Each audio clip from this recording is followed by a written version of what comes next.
Hello and welcome to Nintendo Pals Podcast, episode 105. Tonight, we're talking Nintendo Treehouse, Splatoon, and Harvestella. We're talking our favorite games from 1987 and from the Wii U. Plus, we are going to be randomly assigning Nintendo IPs to sports and imagining what that would look like or play like. We're talking all that and more.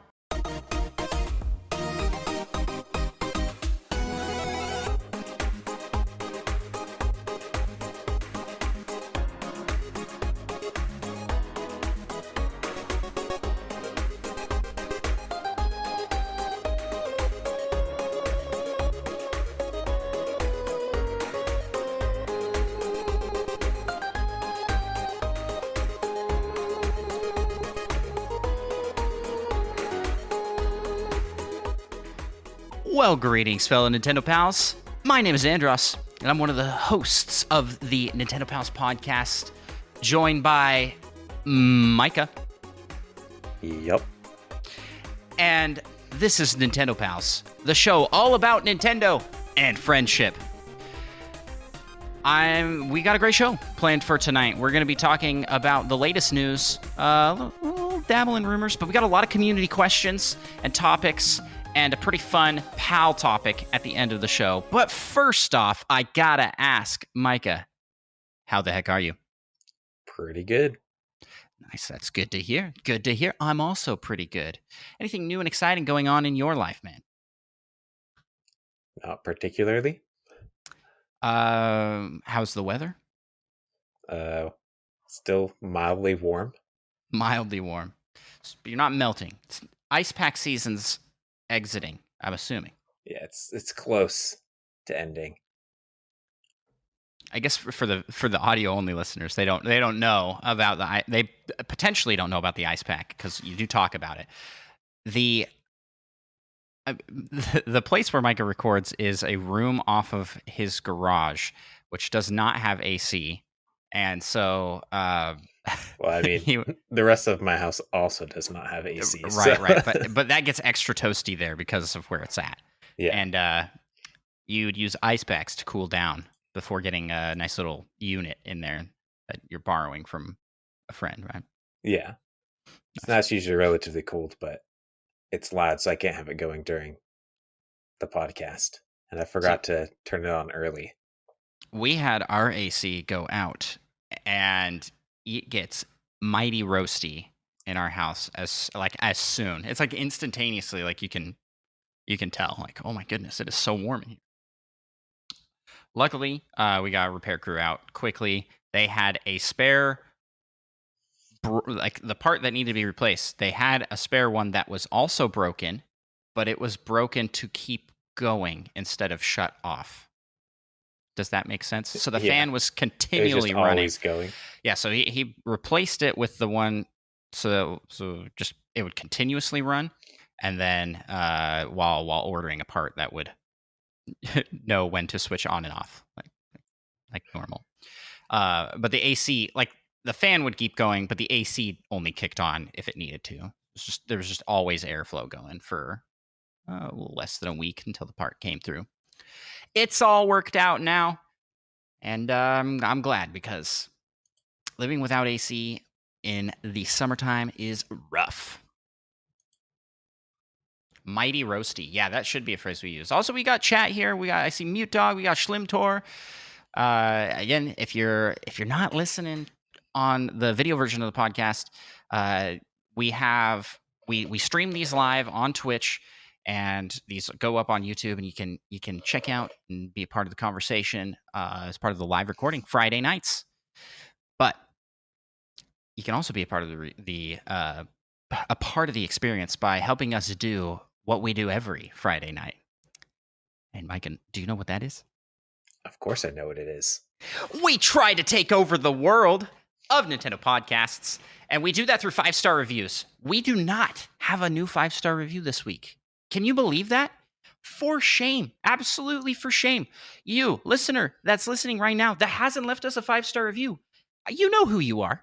You know who you are. Scroll on down in your podcast listening app and drop us some stars. You don't have to write anything.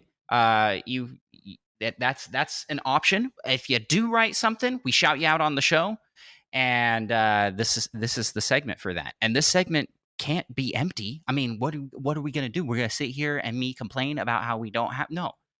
That's not taking over the world. Taking over the world is going down there, leaving those stars so that we can be seen by more people. We can feel good about ourselves, and you can feel good about yourself too. Is that like mildly aggressive? It was maybe a little aggressive. Listen, we appreciate everybody who leaves us 5-star reviews. It really does help our show out, and the discoverability just skyrockets for every star left. We only accept 5-star reviews. If you want to leave less than 5 stars, then just round up to 5. It's perfect. With that, I guess I'm the segwayer, so I'll just head over into the first section of our show. Let's talk what you playing. Micah, what have you been playing lately? Well, you may know I played some Kirby's Dream Buffet yesterday. What? Yeah, Because we played together. We played together, and we played with our buddies over at the All N podcast. Yeah, so that's a lot of fun. It does have that same sort of "this is a garbage game" moments from Mario Kart and Mario Party, but in a True. good sort of way, usually. True. Also true. Usually. Yeah. What are your thoughts on the game overall? You think it was worth the price of entry?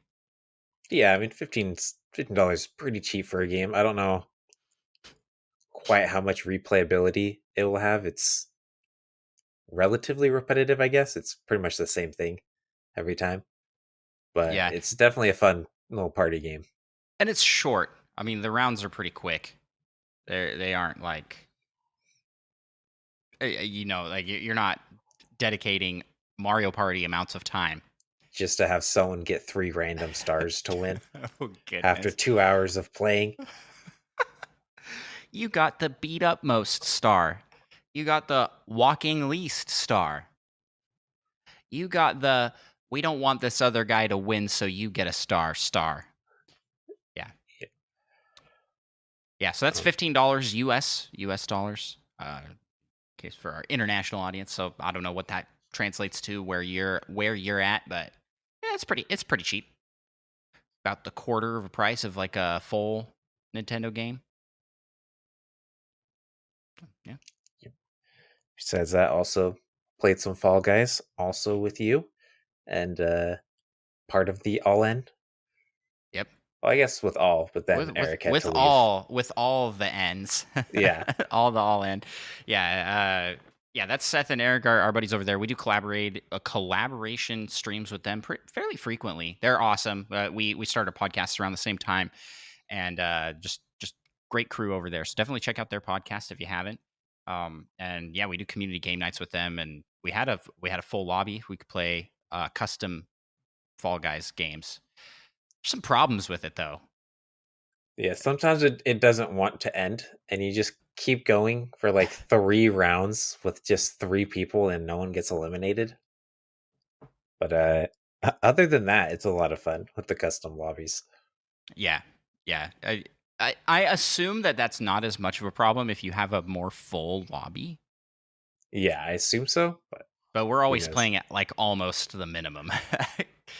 Like, listen, if you out there are listening and you haven't got Fall Guys and haven't jumped in with us for some Fall Guys gaming, it is super fun, and it's free to play, and it's on everything. So if you're one of the people that are listening that don't have a Nintendo Switch, I know we have listeners that don't have a Nintendo Switch.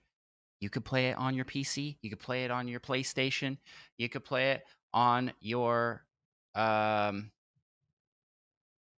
it's not on mobile, right?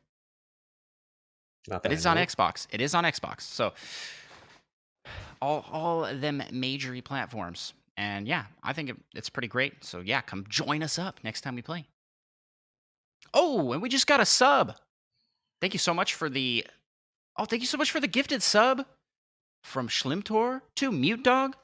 Too kind. Way too kind. Um yeah, anything else you want to highlight you've been playing, Micah?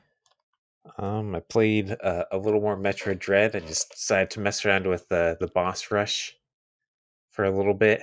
Decide I'm also not going to be trying to speedrun that because people are too good and they make me feel bad about myself. I Essentially, mean, you could just try and get like PBs because that all that yeah. then But is then you just have to. I mean, I don't know why I don't like to do the boss rush on not Dread mode. But then if I do it on Dread mode, I have to be too perfect to get an actually good time. Because one hit and you die, and then you have to refight that boss. yeah. And that Storm Beetle is the bane of my existence. I hate it so much on Dread mode. Yeah, the Storm Beetle is the worst on regular mode. Can't imagine it on Dread mode. Oh man, I need to go through and beat the game on hard so I can try Dread mode. It's, Oh, definitely. I still am holding out hope that they will decide to make Just that. add an update so you can do it now. Yeah, I still don't understand why they like hide that behind. I could see like behind just the regular game, but you have to essentially beat it twice in order to play Dread mode. Yeah, That's it does seem a little excessive for how I much they mean, make you I'm no play. Micah. I'm not playing this game 20 times in a row, you know?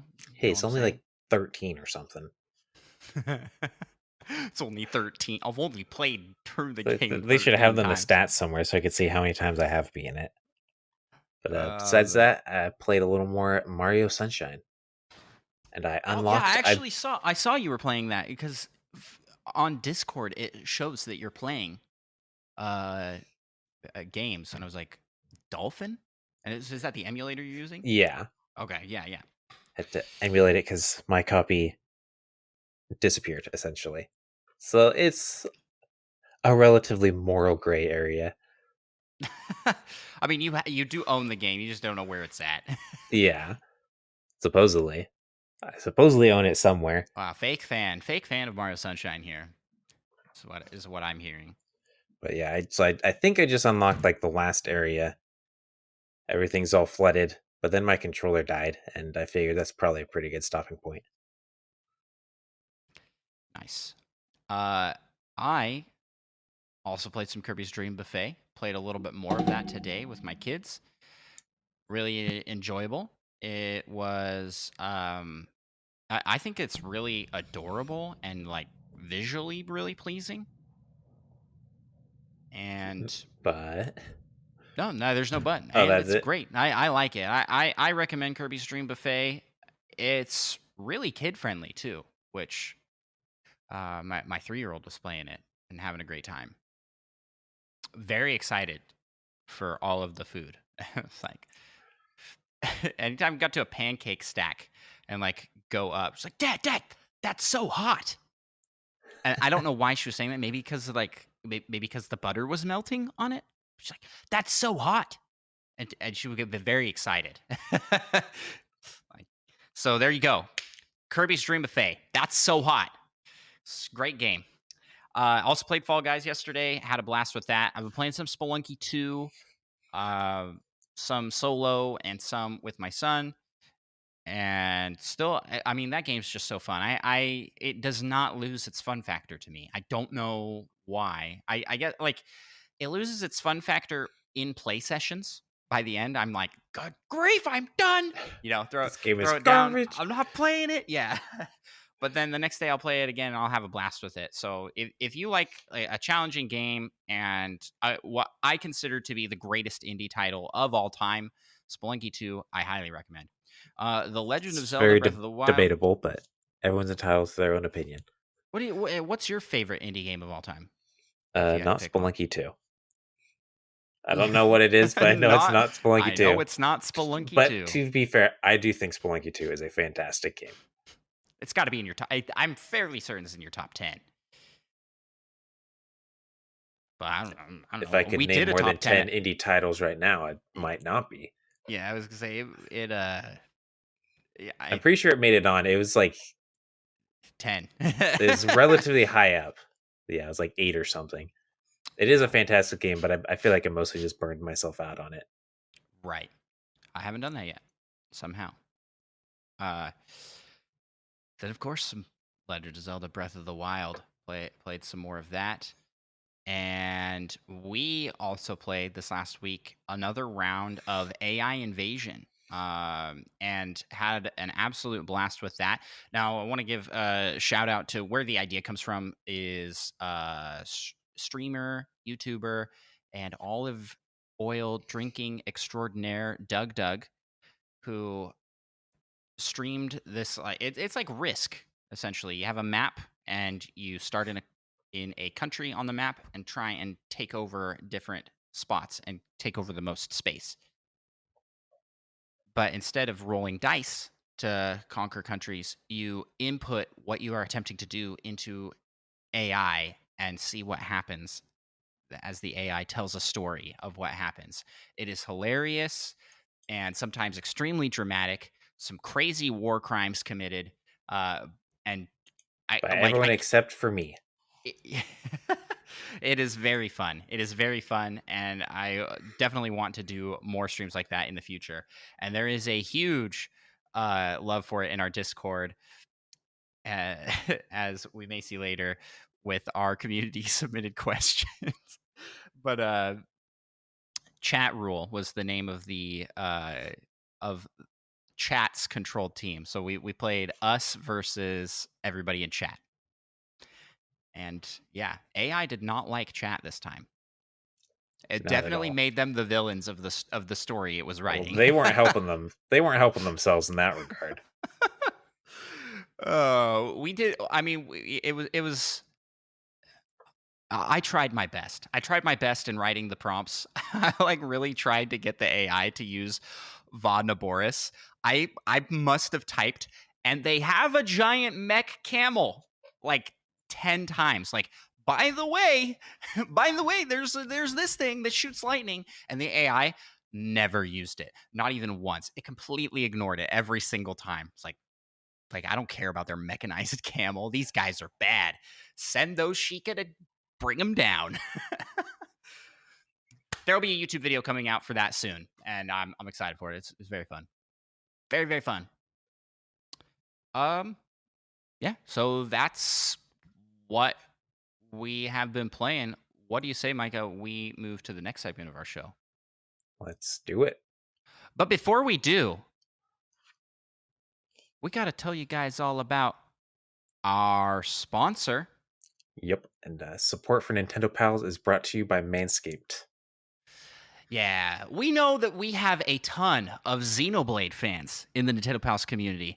And if there's anything that a Xenoblade fan knows, that's that you need a good blade to get the job done. Luckily, Manscaped's got you covered with some top tier trimming tools. So stop looking like Ricky and get yourself the Performance Package 4.0. Inside, you'll find the Lawnmower 4.0 trimmer, Weed Whacker ear and nose hair trimmer, the Crop Preserver deodorant for down under, the Crop Reviver toner, plus 2 free gifts, the Performance Boxer Briefs and the Shed travel bag. And while you're out there slaying terrifying monsters like Immovable Gonzalez and Final Marcus, you may get a little sweaty and stinky. But you can now completely upgrade your shower routine with Manscaped's Ultra Premium Body Wash and Ultra Premium 2-in-1 Shampoo plus Conditioner. Yep. So treat yourself, your significant other, or Dunban over there by going to manscaped.com for 20% off plus free shipping with our code NPALS at manscaped.com. That's NPALS at manscaped.com. Huge thanks to Manscaped for their continued support. And if you guys want to help us out, support the show, check out their stuff. All right. Let's now move on to the next segment of our show, and let's talk some Nintendo news. All right. Nintendo had a treehouse. Did you know that? They had a treehouse. It's like a little house in a tree. No, the Nintendo Treehouse event happened this last week, showing off Splatoon 3 gameplay as well as Harvestella, uh, new farming slash RPG slash end of the world slash. Mean, it looked really cool. Game by Square Enix. Um, I I sat down and watched this. Not a whole ton of new information on Splatoon 3, just kind of showing off more in depth what we already know. So, kind of played around in uh the like training grounds zone and showed some of the different moves that you can do. And I did not see the value of, gosh, I am gonna butcher this. There's like the move where you can go up the wall. It's like a new thing where you can like blast yourself up the wall a little bit. You know I what I'm want to say talking it about, had like Micah? Surge in the name or something. Yeah, yeah, like Squid Surge, something like that. I didn't understand what the value of that was, but when he was showing it off in practice and explaining like the intricacies of trying to get someone who's camping up in a higher position. Oh, I see. And also same with the backwards dodge. That one like made a little bit more sense. Like, okay, I could see what that'd be good for. But seeing it in So it's a action, good move for when you realize you are making a mistake and you need to bail on what you were right, trying to do. right. Seeing it in action is a lot more exciting and like explanatory for why it exists. So, yeah, this looks like it's going to be a pretty competitive game, and I don't know what that means for me. I don't think I will be in a top tier playing zone, but who knows? I'm a big fan of Fortnite, so third person shooters, I do enjoy them, and I like everything about the concept that is Splatoon. So I'm excited to jump into the series for the first time with Splatoon 3. Um, yeah, anything you want to highlight as from that, Micah? Oh, you mean from that Treehouse presentation thing I definitely That watched you all definitely of? watched? Yeah. Yeah, I mean, you kind of just like stole all the points I was going to bring up. Well, I could just leave Harvestella for you. I know you. Well, you know me, I Harvest love harvesting things. Harvestella looks like it's going to be a really good game. It looks right up my wife's alley. Like she will love that sort of game because she's been very into Breath of the Wild lately and is also a huge, huge fan of Stardew Valley. And it's kind of the best of both those worlds, I'd say. There's a lot more RPG elements to it than I originally thought. And I thought the original trailers made the game look kind of cheap. The Treehouse, I thought it looked and looks a lot more polished and a lot nicer than my original impressions of it. So that is good. I'm excited for it now. Like actually keeping an eye on it. Before I kind of had written it off. I know there were a lot of people in our community that were like, "Harvestella looks awesome." I was like, "Yeah, I don't know," but I'm hooked. Thank you, Treehouse, for selling me stuff. And that's really all there was to it. It wasn't a crazy long presentation. I think it was like an hour and 20-ish minutes for the full thing, but you could watch like shortened versions out on Nintendo's YouTube channel. So check those out. Now you take the next news item here, Micah.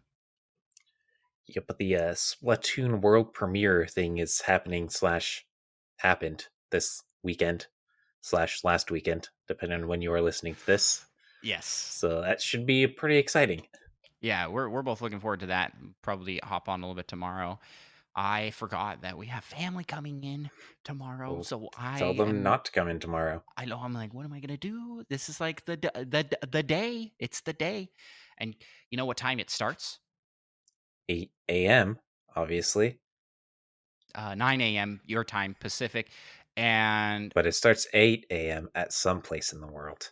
yes, and noon on Eastern time, and wherever else you are, that those times convert it. um, you do the math. uh, and guess what time my family gets into town? Noon. Noon would be Noon, my right when it guess. starts. Yeah, like oh man, but we're looking forward to that. I'll just have them play with me. You know, Yeah, hey, did you bring your Switch? Let's play some Splatoon. Test fire. You know what I'm saying? You know what I'm saying? Let's play some Splatoon. Nice. What team are you, Micah? Big man team. Yeah, that's right. It doesn't Scissors, even I believe matter. it. It took me a few seconds to try and remember what he was It doesn't the matter captain what of. it is because we're Team Big Man, and we're gonna be Team Big Man every single time. That's me. I'm gonna be Team Big Man every single time, unless it's like something absolutely horrifying. Like cheese. Yeah, if it's cheese, Micah will not vote for Big Man. I think his distaste No, for big cheese man will be outweighs. dead to me. uh, there were a lot of people when we were streaming that were very offended by your dislike of cheese. I'm used to it. I'm used to Micah's dislike of cheese, and you know what? Power to him for for exercising his freedom of speech. I love cheese. I love it. So don't go away thinking this is an anti-cheese establishment. It's not. There's just an anti-cheese individual in this establishment. Yep. um, I mean, Mike, I've been to parties with Micah where he orders pizza. He gets a cheese pizza for everybody else. He just gets the cheeseless one for him. He's not a monster. He's just a little weird. I'm just evolved. I'm I've sorry to hear evolved past humanity's seemingly need for need for cheese. cheese. I mean, I got the need for cheese, It's man. an I'm very addiction. human. I'm very There, human. everyone's always like, "Hey, I don't need cheese. I could stop eating cheese if I I could wanted quit to." cheese at any time, man. Yep, but then they prove they actually can't. Oh man. I mean, this. We'll just move on from there. Sonic Frontiers had a new story trailer. I saw like a brief bit of this. I didn't finish the trailer because it's Sonic the Hedgehog, and he's kind of just like meh. No, I'm just kidding. Sonic Frontiers. It's looking good. It is looking good. The story portion looks like it'll be interesting. I don't believe they showed off Sonic's voice acting yet. I may be wrong in that regard, but I didn't. They definitely did. They did? Okay. Well, I know he says the word Amy, and that's all I remember him saying. Amy! Amy! Is Amy in it? Well, I don't want Apparently. You don't want to spoilers. spoil the Yeah, I trailer. don't know. Hey, some people don't like watching trailers because they give away a little too much. Yeah, well, if you're not wanting to get given away too much, then listening to our news segment's probably not awesome for that. So Yeah. apologies. Just skip over to the next segment, which we totally don't timestamp anywhere, and we should, but you know what? That's like a lot of work. And we don't do that kind of stuff. We don't do a lot of work here. No, we do. We're just super busy. Uh Speaking of super busy, Yeah, I, speaking of super busy, someone is covering things on the page, but Sakurai is starting his own YouTube channel, and that's it's right. I don't know if I've actually ever said his first name in my entire life, so I apologize for how this potentially sounds. Masahiro Sakurai Oh, that was perfect, man. on creating games. I was going to tell you, but then I stopped and was like, I just want to hear how this goes. I just want to enjoy this ride, you know what I'm saying? Masahiro Sakurai, yeah. So I mean, it sounds pretty cool. It is pretty cool. Have you got a chance to watch the videos yet? He Oh has no, I out? didn't realize they were like out. Yeah, they Yeah, I are. had some done. They are. I watched there were 3 videos on there. One's like his demo reel, like here's all the games I worked on, and like a really nice little package. You know, I I guess it's just out there like, hey, look, I'm qualified to tell you these things. I made some cool games, some very good games. Uh, and then he also has like a thing, a long explanation of what the channel is and what it's going to be for. And then he has one video out, at least at this time. He may have put out more since I went and checked it out, but explaining slowing things down at critical moments and small decisions like that in games. And it was really interesting, super educational. I really liked his explanation of why he's making the channel, what it's for. It's really interesting to hear him talk about how so he's like, I have to run these through Nintendo because I have permission from them to use their games and use like assets and things. He's like, but I am not trying to make money off this, so there won't be like ads in the middle of the video. And it sounded like he's not turning on monetization on the channel, which is so he's just kind of paying out of. He said, so I am making these at a loss because I have to pay editors to do them, but I consider it investing back into the video game space. I'm like, what a freaking What a hero! hero. Yeah. Good grief! Like, what a guy. It's so I think it'll be those will be interesting. Extremely good quality. It was like watching a Nintendo Direct if Nintendo Direct did like educational videos. Just insanely good quality. I mean, that dude just oozes quality out of everything he does. I don't understand how he's like, yeah, you know what? I mean, if he wanted to go like become a firefighter, there'd be no more fires in Japan. You know what I'm saying? Like he'd be just like he just does everything to like perfection. Nice. Maybe not. Firefighting Well, might not yeah. have been a good example. Yeah. I was trying to think of a job Well, that was you're just slamming on all Japanese firefighters now is what I just got out of that. no, no,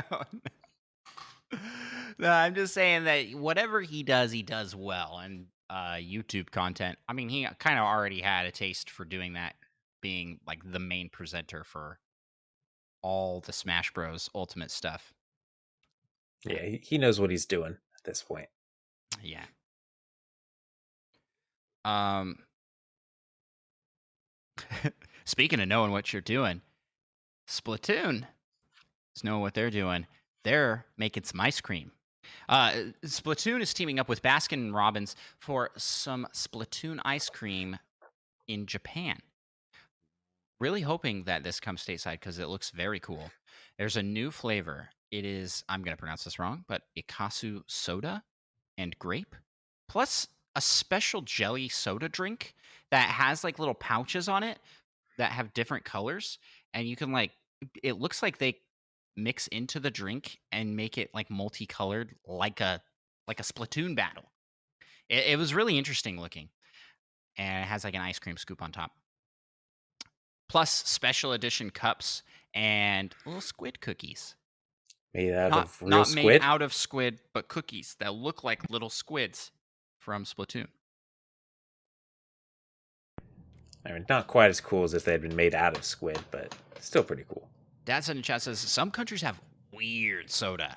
That is true. I got the opportunity when visiting, I think it was Epcot in Disney World. There's like a soda station where you can try different flavors of soda from all around the world, and there are some weird flavors that just straight up taste like cleaners. You know, like like I don't know what cleaners taste like, but that smell. You know what I'm saying? And You drink it, and you're like, that's how I feel about like Dr Pepper, to be honest, and Pepsi and really? Coke. Yeah, they do Yeah, not taste good to me.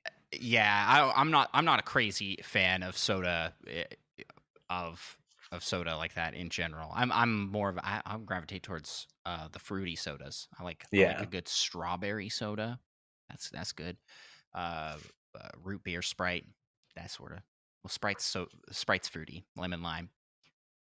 But it's interesting because yeah, there's some weird flavors around the world like that you just don't get here, and I want to try more of those because it's just cool.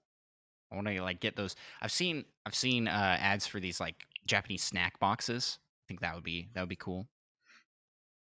Try like different flavors of chips that are like fruit flavored. Like what? Fruit flavored Doritos? Yeah. yeah, that sounds interesting. At that point, they should just make dried fruit chunks. Like, Maybe yeah. Yeah, maybe that's what it is. I don't know. So that's Splatoon teaming up with Baskin Robbins. cool. and Denuvo has announced their DMR to block games from being played on emulators, on Nintendo games, I should clarify. But apparently Nintendo has had nothing to do with this. Did you say DMR? DRM. I was so Did I say confused. DMR? Yeah, yeah, DRM. Yeah. DMR. What is that? A weapon in Halo? What? Yeah. Designated What? marksman rifle. Digital rights management is what it stands for. So they like just putting Yeah, a it's little very block on different than the DMR of Halo. it. But Also, not too Datsun sent me different because you use the DMR in Halo to block aliens from doing things, so it's almost similar. yeah, or blocking space pirates even, and now you're now blocking cyberspace pirates with these DRMs. Yeah, exactly. Boom. But yeah, Datsun apparently sent they me. mentioned like I was sorry. Backtracking here. Datsun sent me a picture of a what is this basil basil seed seed. soda, There's and no yeah, way that tastes it, good. it looks like a cup of frog eggs, like just straight up. That is weird. I don't know. I tried. I like basil. But It have you ever doesn't had look basil appetizing. seeds? It doesn't look appetizing, but I try it. You know, God, this fly like will not leave me alone. Don't worry, I've got a bug racket. I had a bug Helps if you racket. turn it on, I think. Is it on? I'm not testing that. He was an aggressive fly. What the heck? Okay, sorry to just completely distract. Apparently Nintendo has nothing to do with this DRM thing. It is all from Denuvo themselves. All right. I mean, Nintendo Yep. can't be like upset about it. Oh, yeah, we'd kind of like if people couldn't emulate our games as easily. Yeah. Apparently, I think they said something about how like the previous clients mentioned they wanted this to be a thing. So I think it's mostly like third party games on the Switch. But they signed things, so they can't actually tell us who, apparently. Yeah. So that's that. Next news item we got here is new My Nintendo icons for Xenoblade Chronicles 3. And if you are looking to customize your character icon on the Nintendo Switch, these run for like limited times. So check them out. Spend My Nintendo coins, which are pretty easy to earn. Dog Chat says, yeah, he loves his Uni icon. I think it's Uni is how you pronounce her name. And yeah, it's yep. I wanted to shout these ones out because they're like brand new characters. You know what I'm saying? Yeah. There's been a lot of like recycles from like other games. Like, oh, okay, we're doing more, and obviously more Animal Crossing all the time. We're doing more Mario Odyssey, more Mario Kart. But this is like new game, new icons for the game.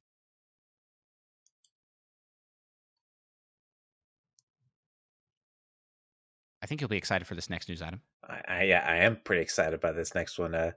There's a new game, Moonbreaker, coming out, and it is done by the same dev team behind Subnautica. But they are working. Am I covering the news items? Because like I was talking about a different one, but you go ahead. Go ahead. Oh yeah, I missed that one. You have covered a few I'm before, sorry. actually. So, sorry. but this game is, I mean, with the help of Brandon Sanderson working on the story elements. Yes. And as a It, lot of people know, we are big fans of Brandon Sanderson here. yep. Yep. Yes, definitely. This is a game that I'm instantly intrigued just off that premise. You know, like Brandon Sanderson's involved, I'm in, you know. But the game itself, I don't know how I feel about it. Yeah, they haven't it really shown too much about it. It's kind of it's like like a tabletop kind of game converted. yeah. Yeah, tabletop It's like simulation type game, like but Warhammer, I think, is yes, what some people have related it to. but with like really good animations, but not on the pieces. if that makes any sense. So the pieces are completely static, but if it has like a flamethrower, it'll shoot flames and the piece will like move backwards, but it's not moving. I don't know how to describe it. It's a very unique style because a lot of games like that, they just kind of animate the characters to do stuff, like digital versions of board games. This is trying to simulate a board game experience, not be a digital version of an existing board game. Yeah. Including, it's going to have a painting your own like miniatures. Like that's going to be a big part of the game. Can you can paint them. That's pretty cool. Yeah. So I feel like if I end up getting this game, I'll be like, wow, that's really cool. And then I'll spend like 2 minutes trying to paint something before just giving up and using some of the Using preset options they have. yeah, yeah, painted by professional designers. They said, like, well, what does that mean? Like, who else would? Whatever. Yeah, I don't know what that means, but they're obviously going to be better at painting than me. We brought our 5-year-olds in to paint these ones, but there's also the option of professional ones. Just all one color, like a big brown blob. No, wait, which you could actually do. We could just paint them like all a single color. Just paint them that like gray unpainted look. Yeah, yeah, and then it'd look like most of my board games because I don't paint mine. uh, well, the game I was talking to you about that I thought you'd be excited for is Rift of the Necro Dancer, the next game in the Necro Dancer series. She's beaten the Crypt. Now it's time to take on the Rift. And the Rift looks like it's going to have a little bit of Rhythm Heaven influence, I think. That's what it looked like to me. There's some kind of rhythm game elements, but then it also had like Guitar Hero Yeah, ish it's like Guitar elements. Hero. So, yeah. Uh, I thought the voice acting and the animations looked superb. So I will probably pick this one up. It looks more fun to me than Crypt of the Necrodancer. I thought Crypt of the Necrodancer was pretty good. Yeah, I I mean really they've like, done well on the other Necrodancer games, so I yeah, trust that this one will also be good. I really liked Cadence of Hyrule. I like that one a lot. So I can totally see this going very well. It's just so smooth and polished. Yeah, yeah. Maddie Beth in chat. Cadence of Hyrule is super fun. Agreed. I thought it was really good. I like it more than Crypt of the Necrodancer. It's a little easier than Crypt of the Necrodancer. So if you played that and you're like, I'm not playing Cadence of Hyrule because that'll be way hard, it's much easier to play Cadence of Hyrule. And had some really, yeah, there's just a lot of fun stuff you can do with that. Yep. Yeah, And well, I guess moving on, the Nintendo America Switch Road Trip, like one word kind of a thing, yeah, is on the move, and this weekend, um, they're at yeah. So City Walk. so this will be like it will have happened previously for most people listening to the podcast. But yeah, they went by like they went to different locations and are doing a Nintendo Switch OLED like photo opportunity where you can be in a like a full size pipe and take a picture, which is pretty cool. And I think they stopped at Super Nintendo World as well, where you could get unique photo op there. So if you have ever wanted a picture in a pipe and you are in that area, check Yeah, it out. much easier than getting your own very large pipe. Listen, this is our obligatory mention Super Nintendo World and talk about theme parks because in our quest to take over the world, we are hoping to get invited for early access to the opening of Super Nintendo World when it comes to the East Coast because it's already open on the West Coast of the United States. Yep. So Nintendo or Universal or whoever is listening that wants to, wants to have some like really influential people come to your park early.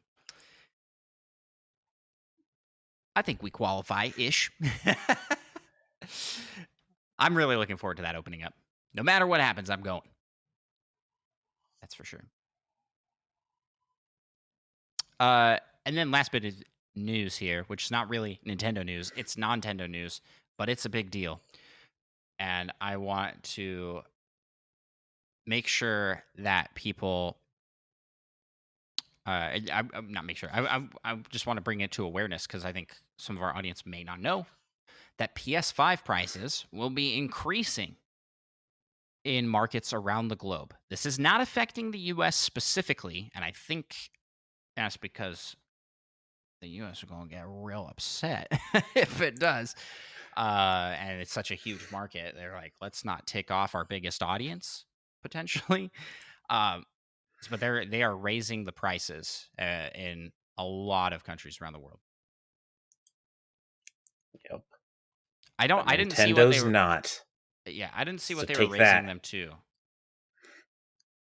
Did you? No, it's probably like $2 or something. After we bashed on them a little bit.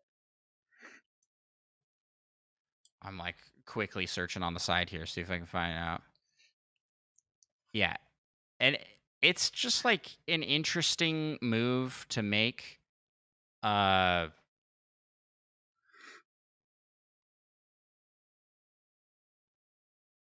in Europe, it's looking like 550 euros. Is that the You want to currency? convert that I no, for us? I don't. How about this? In Canada, it's with the disk drive is going to be $650. It's pretty high That's a pricey because I console. think it's a little more expensive already in Canada, though. Yes, Canada. Well, everything's a little more pricey in Canada. Um, it's a hard place to be a gamer, I'd say. But no, I like. But there's a lot of benefits to living in Canada, so I don't know. Gaming is not one. Yeah, 520 for the digital. I think a lot of people are going with the digital. Well, how about this? Prices are being raised in Mexico to 14,000 for 14,999, whatever their currency is. Uh, those pesos. Pesos? I don't know. I don't know. We are so uncultured. I like don't really. Yeah, I just don't know. But I don't know what the price was previously. Yeah, so It don't doesn't actually know say how on much this it's list. increasing. Yeah. Here is the thing. I'll read it here from the CEO. The global economic environment is a challenge that many of you around the world are no doubt experiencing. Blah, blah, blah, blah, blah. Yeah, okay, whatever. We are seeing high global inflation rates as well as adverse currency trends impacting consumers. I'm skipping down here. Sony Interactive Entertainment has made the difficult decision to increase the recommended retail price of the PlayStation 5 in select markets across Europe, Middle East, and Africa, Asia Pacific, Latin America, as well as Canada. There will be no price increase in the United States. I do feel like that is out of fear. Like that has to be just out of sheer fear for the backlash. They're already getting just slammed with backlash because what on earth kind of world do we live in where console prices go up as as it comes out? Like I guess like typically what happens in a console's lifespan and beyond, because after they're supported they're still in the market somewhat. um is they start at their price and then over time decrease in price. Maybe a newer version comes out and maintains that higher price, but then decreases over time. And then once it enters the used market, once it first enters the used market, it's typically lower and then will drop extremely low for whenever the new thing comes out. But then eventually we'll go back up a little bit. So you'll see like N64s now running for a couple $100. But I got mine for $12 at its low. So like that's like the typical economy. You don't see a spike from the original price ever, except for scalpers. So this is like They've just become their insane. own scalpers. They are the scalpers. PlayStation's the biggest scalpum of them all. uh, yeah, yeah. I don't know what the deal is here, but they're not alone because Meta is raising the price on the Quest. Did you see that? Did you know that? Of course, I Quest knew that. Quest 2 is going up in price or has gone up in price. Um, I beg of the game industry to not do this. Like this should not be a trend. This this is sort of ridiculous in my opinion. Uh, I mean, I, I, I, I mean, businesses are businesses, but this is just going to hurt your business. Like, people aren't going to pay $50 more for the system they could have bought last week for $50 less. You know what I mean? Like, I don't know. Maybe they're just playing Maybe the long game for future console releases. Now people will be like, I gotta buy it quick while it's still cheap. any way you spin it, it's scummy. I mean, it's if their consoles are more expensive to make now than they were, I feel like it's reasonable to raise I think prices. I mean I do think that they sell in a lot of cases they sell consoles at a loss. I know Xbox, that's kind of like their prerogative right now. They're like, yeah, we're going to sell these at a loss and make up the cost in software and Game Pass and like all these other sales, get more hardware out there. I don't know what PlayStation does in this case, but I just know that I don't like this. I think this is bad for consumers and bad for the industry as a whole to set the precedent that you'll do this. I saw one comment out there, a tweet somewhere that was like, "What if we just all return our consoles and just wait a couple of years for the next one?" Like mass right now, everyone goes and returns their PS5s, and they're like, "We'll just Well, wait for the PlayStation 6." well, then some people would finally be able to buy them. Yeah, that's the other thing is it hasn't been available. And now that it's like, hey, now that it's starting to look more available, let's jack up those prices. Bad move. From here over in Nintendo land, where I don't follow PlayStation at all, I just look at this and go, what? Why? I don't get it. There was rumors that this was happening with Nintendo, but with this news coming out, it's been reaffirmed by several sources that Nintendo will not be increasing their prices. The CEO was like, no, we're not doing that. So yeah, there you go. That about does it for the news. So let's head to the next segment of our show, and let's talk about rumors in the rumor mill.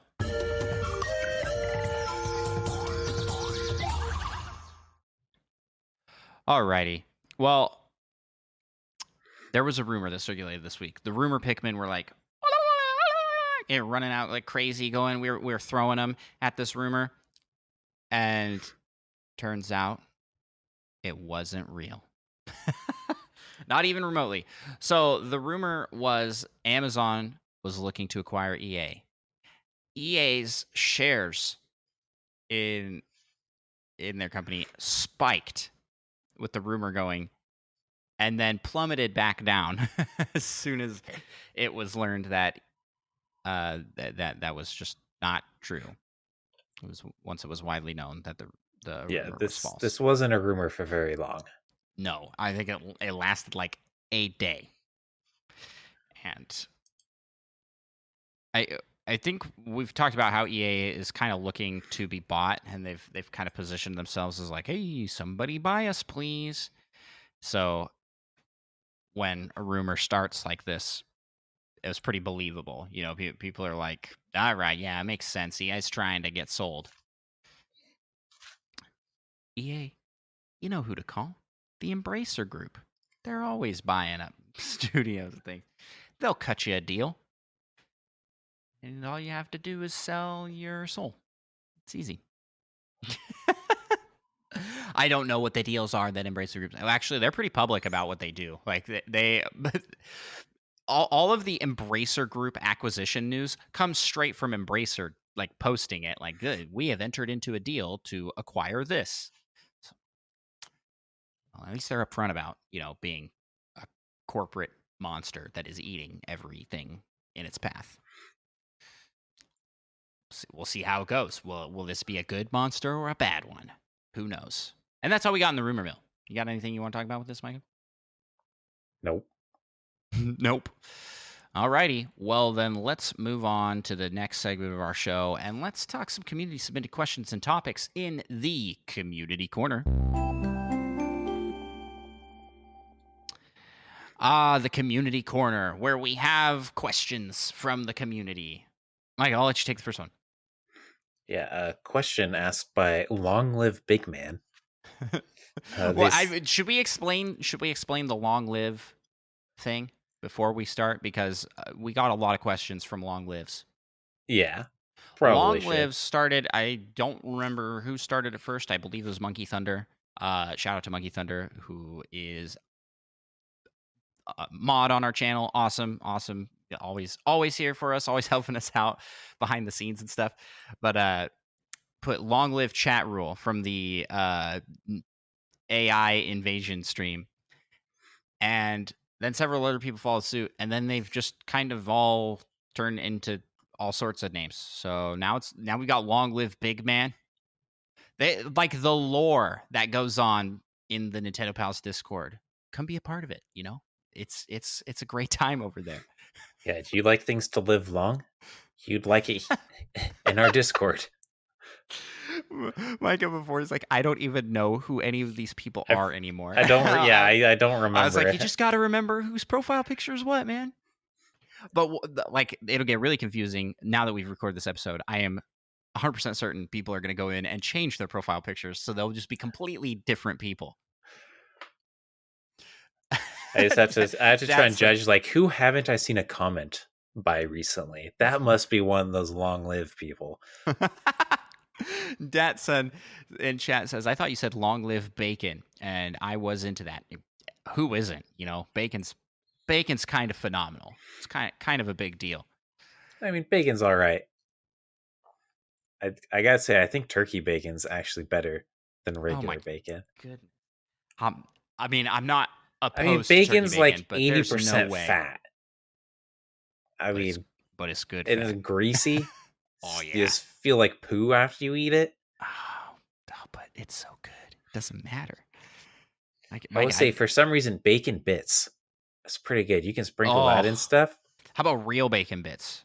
Not like the crunchy pebble stuff that's on like the bottom of the fish tank, but like it's got the But then it's got too much fat potentially. Oh no, it's the best good. part about bacon bits is it seems like bacon bits tend to have a higher ratio of actual meat to fat on them than just slabs of bacon you get. You're kind of a monster. I've decided. You don't like bacon? I mean, it's all right. It can be good in things. Yeah. Okay. But just plain bacon isn't that good. I love it. I could eat so much bacon. I could just pound bacon. Yeah, but then would you feel like you're going to die afterwards? I mean, no, because my metabolism will eat it. But I don't know. Maybe it's actually like no. You're right. I usually will feel a little ill if I eat a ton of bacon, but I don't usually eat a ton of bacon because there's never enough. You know what I'm saying? Like anytime people make bacon, it's gone before you can get more than like 4 pieces, 5 pieces, 6. So maybe I'll lose count. A good BLT, bacon, lettuce, tomato. Oh yeah, that's a real nice sandwich, stacked with bacon. Oh, go ahead with the question. Long live Big Man, not bacon. Yeah. They say, question for the podcast. Are there any modern games that have not been localized that you were hoping / waiting for to be localized? And they go on and say, for me, it's Yokai Watch 4. I was a huge fan of the first 2 games on 3DS, and although I skipped the third one because I was distracted with other games, the fourth looked really good from the trailers I saw when it came out in Japan in 2019. We just answered this question recently, just for period, but recent. I mean, I don't know. I'm trying to think. Why hasn't UK Watch been localized? I don't understand that one. I think it just kind of fizzled out here in the US as a thing. I don't know. I don't see why not localize it. I guess they were like, it won't sell enough to make the translation worth it. It's not that hard to translate things, right? It really depends on the game. Like dialogue heavy stuff and things with character animations that sync with dialogue, I imagine are a lot harder. That's true. They have to like sync animations. But they don't need to do that.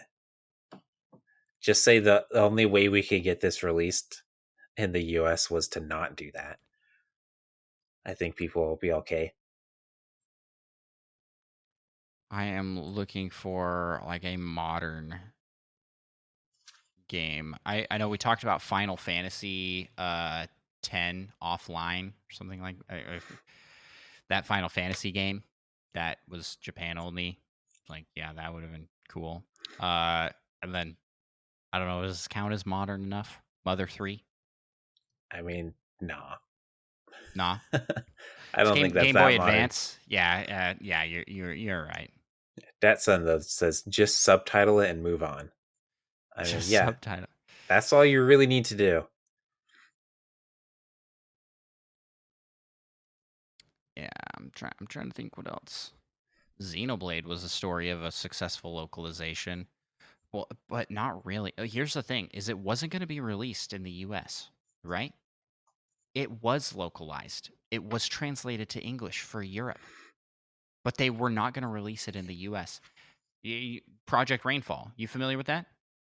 I remember the name. We were kind of in it at the time. I remember because I remember our buddy Kyle was like very excited for that game, and it was like, why? Why? If you have it, I like at least release it like in a small amount because it wasn't like, oh man, well we don't want to translate it to English because it already was. Yeah, I but just it was probably with like Europe, the British accents and whatnot. which is how they released it, and people loved it. So I don't, I don't understand. And Xenoblade's a phenomena now. It's just like completely taken over the Nintendo JRPG scene from sadly from Golden Sun being like the primary JRPG. I don't think it really knocked it out. I think they stopped Golden Sun and they're like, well, now we have this thing, so put that over. Everyone loves British accents. Yeah, I think It's so. probably why it did so well, actually. Because everybody's like, man, that Shulk accent's so great. That's Dunban over there. uh, my favorite Nintendo meme. So yeah, I can't think of any other like games because I don't follow this. I just don't see the games that need to come. You know what I'm saying? I want to see. Yeah, I should be more aware of games that come out like in other places that I'd like to see here. But those are the ones that come to mind. Mother 3 and Final Fantasy. I think it's 10. I'm gonna look it up. Yeah, yeah. I'm Final. kind of in the same boat. I just don't really pay attention, so there are not any games I'm hoping will be localized.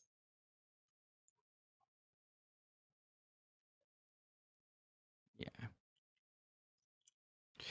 Yep. Next question. Thanks so much for the question.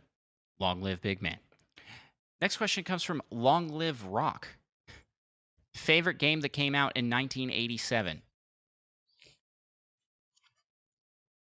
I am going to say The Legend of Zelda 2, The Adventure of Link, which may be my least favorite Zelda game, but I don't think it is anymore. I think I'm coming around. I have played it a little bit more recently, and I think it's really unique, really cool. I enjoy it for what it is. I might like it better than original Legend of Zelda, like the original. So that's where I sit. That's where I sit with that one now. So yeah, that's why I'm gonna say it, because I looked at a list of games that came out in 1987, and I recognized two. I recognized a bunch. I had played two from the list, two, Yeah, so it and the wasn't other one is too hard Mike. of. The one, the Yeah. other one is the one Mike is gonna pick. Yep. Punch Out. Mike Tyson's Punch Out. Although technically I played Mr. Dreams Punch Out, but it's the same. And I actually played it on the Wii U. There you go. I think it was one of those 30-cent games when they're trying to get more people to buy a Wii U. And then, the flip side of this, we seem to get this last week. We got, what's your favorite game from 1986? I was like, well, get this 1986 stuff out of here. What's your favorite Wii game? This week, get this 1987 stuff out of here. What's your favorite game on the Wii U? We talked about this last week, though. Yeah. That's the thing. Hands down, it's Nintendo Land for me. Oh, yep. So there's no question about that. I mean, honorable mention to Zombie U. It's not necessarily really my kind of game, but I think it was very well made to take advantage of the uniqueness of the Wii U. Mm-hmm. I will give a shout out and an honorable mention to Wii Party U, which is the sequel to Wii Party for the Wii U, and had a lot of fun uses for the gamepad. I think I might like Wii Party slightly more, but they're very different. So it's not. I consider them kind of like an extension of the game rather than like a full blown sequel. You didn't get all the same stuff that was in the first one, but got some like completely new things. It was really fun. If I had it at peak Wii U, whenever that was, I think I would have played a ton of that. But I got it just semi recently. I think last year's when we bought Wii Party U. They're expensive, man. Wii Party and Wii Party U to get physically are like $100 a pop. Yeah, that's crazy. But luckily, it's still available to buy digitally through the Wii U eShop, although it might not be anymore. But that's how I bought it. Was digitally for $40, I want to say. So I'll take it. So that's my favorite Wii U game. Not Wii Party U, but Nintendo Land. Yeah, mine's the same. Definitely Nintendo Land. Next question. Yes. Also asked by Long Live Chat Rule. Have you ever listened to a podcaster or a YouTuber without a face cam and wondered what their face looked like? Is this a different Long Live Chat Rule, though? That's the thing. Because there were like at least two. And there were like three people with that name at one point. Who knows? But this is what it's in the notes, and we're keeping it, y'all. So, yep. Shout out to, I mean, I don't know who's who here, but this is Presto, Purple Ryulu, Maddie Beth, Monkey Thunder. Somebody else? Did somebody else do that? I don't think anybody else did. I think it's those pals. You're one of those pals. The long live pals. Awesome folks. Shout out to Off the Wah and Gamer Girl podcast, who are hosted by those people I just mentioned. Some of the people just go check them out. Just go check out the shows. I'm not going to try and explain that. Take apart my statements here. Datsun says, I feel like you have a pretty unruly Discord if people are banding together and all taking the same name. Sounds like Lord of the Flies. No. They are all just part of Chat Rule. And Chat Rule is a thing. Yeah, Chat Rule can't be stopped. I mean, obviously they can. Oh, shots they've been fired stopped on a couple of times now by a good old Poot Alliance. Oh yes, it's true. Well, not really by us, more by other things around around I think it's in part because of my incredible leadership and strategy that I as a employ. tactician. Yeah, yeah. Exactly. Okay, well, you didn't finish this question. Go ahead and finish the question. And they go on and continue. Were you shocked once you eventually found out what they looked like, or did Wait, they look? wait. What? Read the first part again. I've forgotten. We went off. We went off track. I don't remember what the first part was. Haha. And this is why I haven't been able to finish this question yet. They asked, "Have you ever listened to a podcaster or a YouTuber without a face cam and wondered what their face looked like?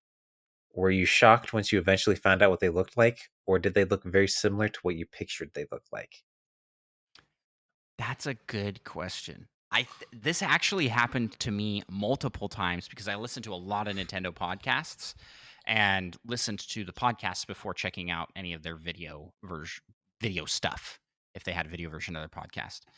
So, our buddies at the All N podcast shocked me with with their voice to face matching because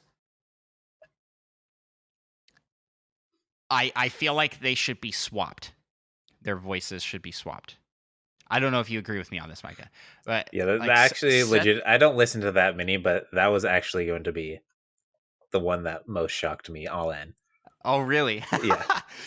It's funny because Seth and Eric are both like the nicest guys, but like Eric has a very deep voice, and Seth has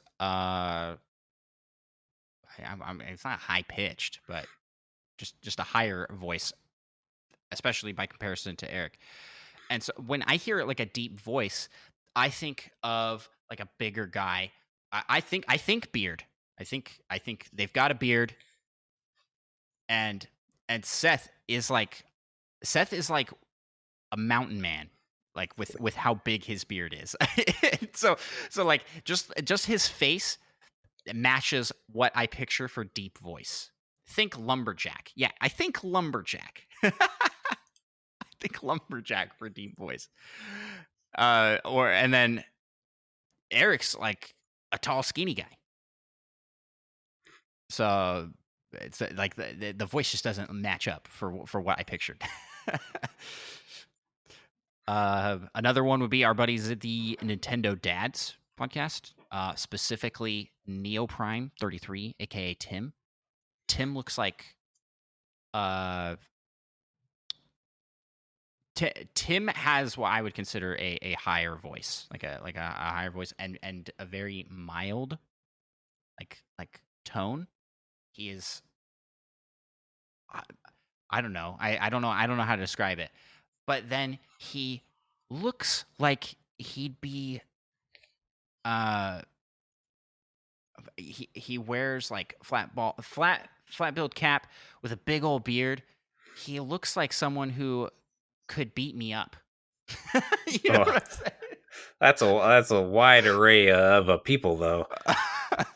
I know what I'm saying, but just the voice doesn't match to what the visual gives. This is extremely judgmental. I know these guys well. They are awesome guys. I, I hope I hope they listen, and I hope y'all aren't offended because I think it's funny. That's almost anyone. Big. Listen, beards throw me off real bad. That's what I'm learning. Do you have any other examples besides All In, Micah? That's pretty much it. I don't really listen to much. Yeah, I was like, oh, I'm curious. I'm curious out there. Responded to this question on Discord and was like, what do people think of our voices, when listening to us and then seeing us for the first time? They're like, well, your me's are kind of in the logo. I was like, oh, duh. And unlike some people, our me's look like us, I think. Your hair is off. But the thing about And Micah's hair, I've shaved recently. yeah, the thing about Micah's hair is that Micah's goes through a cycle of getting his hair out extremely long and then cutting it down extremely short. And so his me can't keep up, So his me is somewhere in the middle of the cycle, as I said on Discord. It's like right in the middle there. Like a little bit of that wispy hair on the bottom, the shaggy beard. Yeah, when I don't shave for a week. But yeah, I mean, you get the idea from our. Yeah. Micah's going for the Fabio hair. He has Oh, it. He's it's got more it. like Fabio was Is going for going my hair. for Micah's hair. But I did hear like people mixed up which of us was which from that. So Yeah, which I mean, apparently I sound I've like what rarely your been me so looks like. offended in my entire life. uh, yeah. Uh, I, I mean I don't know. Your me just looks more chill than mine. It's the eyes, the slightly sleepy eyes. The more the So more the lazy eye. the more subtle smile, where I'm like wide-eyed, big old toothy grin for my me, and I feel like my voice matches that energy more than Micah's me's energy. That's my opinion. That's my opinion. If you're listening to this for the first time, let us know. Yeah. Let us know what So you think. in other words, Andros thinks y'all are wrong and You're your wrong. opinions were invalid. No, that's not what I'm saying at all. Oh, I'm trying to think of any other examples I have. Then there's times where it just fits. I'd say that uh, the rest of the Nintendo Dad's crew, they kind of look like how I would picture they looked.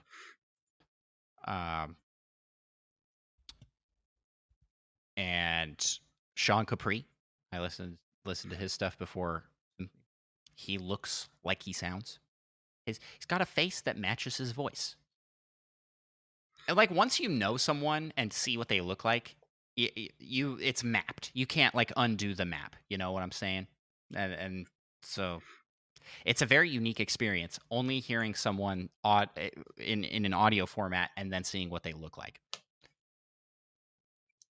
I hope that everybody that has only listened to the Nintendo Pals audio knows that I look. We all have we both have 6-packs. Yeah. And we work out I a look lot. absolutely incredible. Picture I'm trying to think of like good looking Like people. Danny DeVito. Yeah, picture like Danny DeVito, but like mixed with Brad Pitt and Tom Cruise. A little Tom Cruise in there. I don't know. Are those guys good looking? I don't know. I don't know what's considered good looking. And Micah looks like identical to Jack Black. I mean, yeah, With the identical. little Brad Pitt from Troy. Yeah, Brad Pitt from Troy. Yeah. Mostly just the hair length. And a fondness for having a bad Achilles, actually. I was going to say, he looks like Tom Hanks from that one movie where he gets lost. Castaway? Castaway, yes. Tom Hanks in Castaway. Oh, yeah, yeah. Or like that one guy from Walking Dead season 6 who's a zombie. Mrs. Doubtfire. Yeah. I think I've got a really good. I look actually extremely close to Waluigi. Extremely close. I've got a giant purple nose and a big old zigzag stash. That's what I look like. I did have someone once tell me that I look like Waluigi in like middle school, and the reason they said that is because I'm a lanky guy. I have been a lanky guy my whole life, essentially. Like orangutan arms and just skinny. I'm just skinny, stick tall guy. So there you go. There you go. Now you have a nice mental picture of what I look like. Danny DeVito's head on Waluigi's body. Let's go to the next question. Thanks so much for the question. Long live chat rule. like we say that at the end, like it's not a name, but like a catchphrase. It'd be like long live chat rule. Daisy Rose asks this next question: do a review on Kirby and the Forgotten Land. Hashtag waddling D's. Good old waddle D's. Kirby and the Forgotten Land, I have not finished. I haven't gotten back to it yet. What? You don't even Even have though it. it has Kirby in it? Kirby? Yeah, it does have Kirby. But my whole family has played this game. And I believe my son has played through all the way to the end. My wife has gotten pretty far. All of us love this game. We love it. Really like the animation and the level design and set pieces. There's a lot of lore-ish stuff in there for longtime Kirby fans. Kirby just does this in every game apparently, but just have a lot of references to older games. And that's really cool. The Waddle Dee town is adorable. It and perfect. And my little Waddle Dees, no harm can ever come to them because I will end you if you try to do that. The Waddle Dees are too precious. I really like it. I really do. And I've only played the demo. Datsun asks, I thought you had very young kids, like 2 years and under. You have a gaming age kid? Yes, I do. I got 3 of my own kiddos, and the oldest is in school, and the youngest High school. just learned to pick up elementary. The youngest just learned to pick up controllers and is really loving the Wii U gamepad right now. Yes, I am older than I look. Again, Danny DeVito. The face of youth, Danny DeVito. Oh yeah, there you go. So review of Kirby and the Forgotten Land, I give it probably a 9 out of 10. The only thing that could make it like more perfect for me is if there was a little bit more experimentation with it. It feels, I mean, it's a 3D platformer and it feels pretty. It's not really stretching that in any way. You know what I'm saying? And I think there could be a little bit more with that. It's linear, which is fine, and it does good at what it does. Picture like Mario 3D World, but you play as Kirby. And I'm like, at that point, I would like to have 4-player co-op, not just the option of 2-player co-op.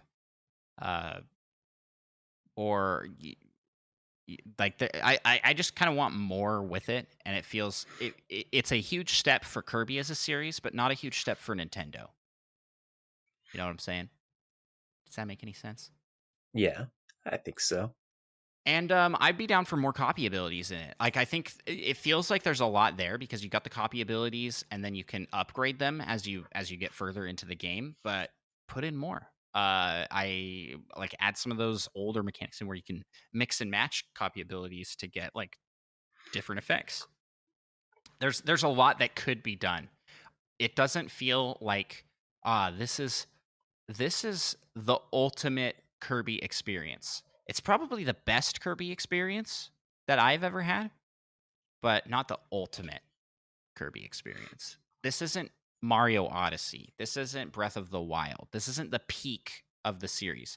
I see the peak while playing this. I go, we're almost there.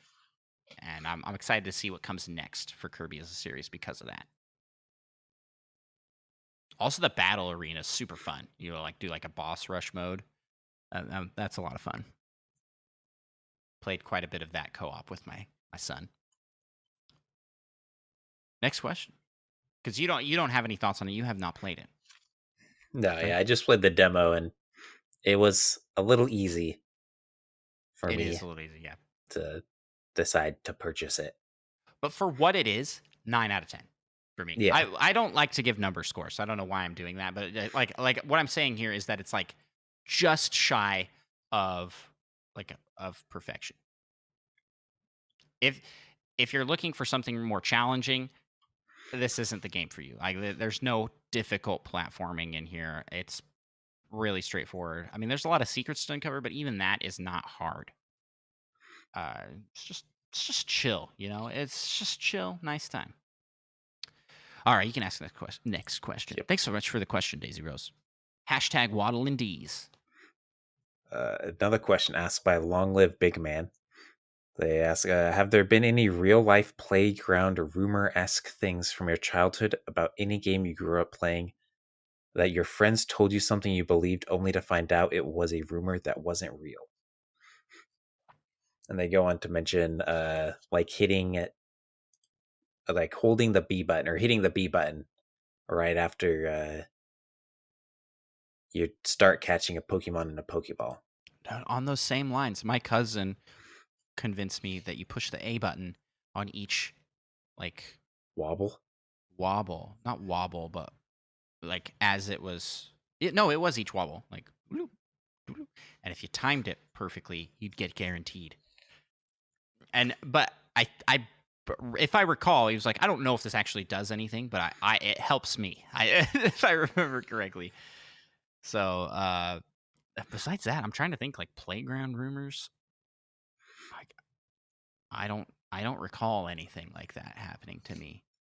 Yeah, it's like, yeah, it's the same one for me, but it was you hold down B just the whole time, and that increases your odds of catching it. And it's one of those things where you like pretty quick you realize that's not true, but it just became a habit, so I did it anyways Yeah. for years. What about the rumors like Mew is under the truck? Did you ever hear those? I never. I've heard I about like them heard them too late, after. Yeah, like after they were like clearly disproven. Like, oh, that's or an you interesting one. could unlock Master Hand in Smash Bros. Yeah. Oh, I do remember that. I do I remember was that being also a spread little around. late for that one too. Like, yeah, you can play as Master Hand in Smash Bros. And there was like even like pictures people would have, like, oh yeah, see, here it is in this magazine. Yeah. No, I just didn't have friends, so no playground rumors can get me if I don't have friends. Big brain Yeah, strats. playing the long game. Playing the long game. Uh,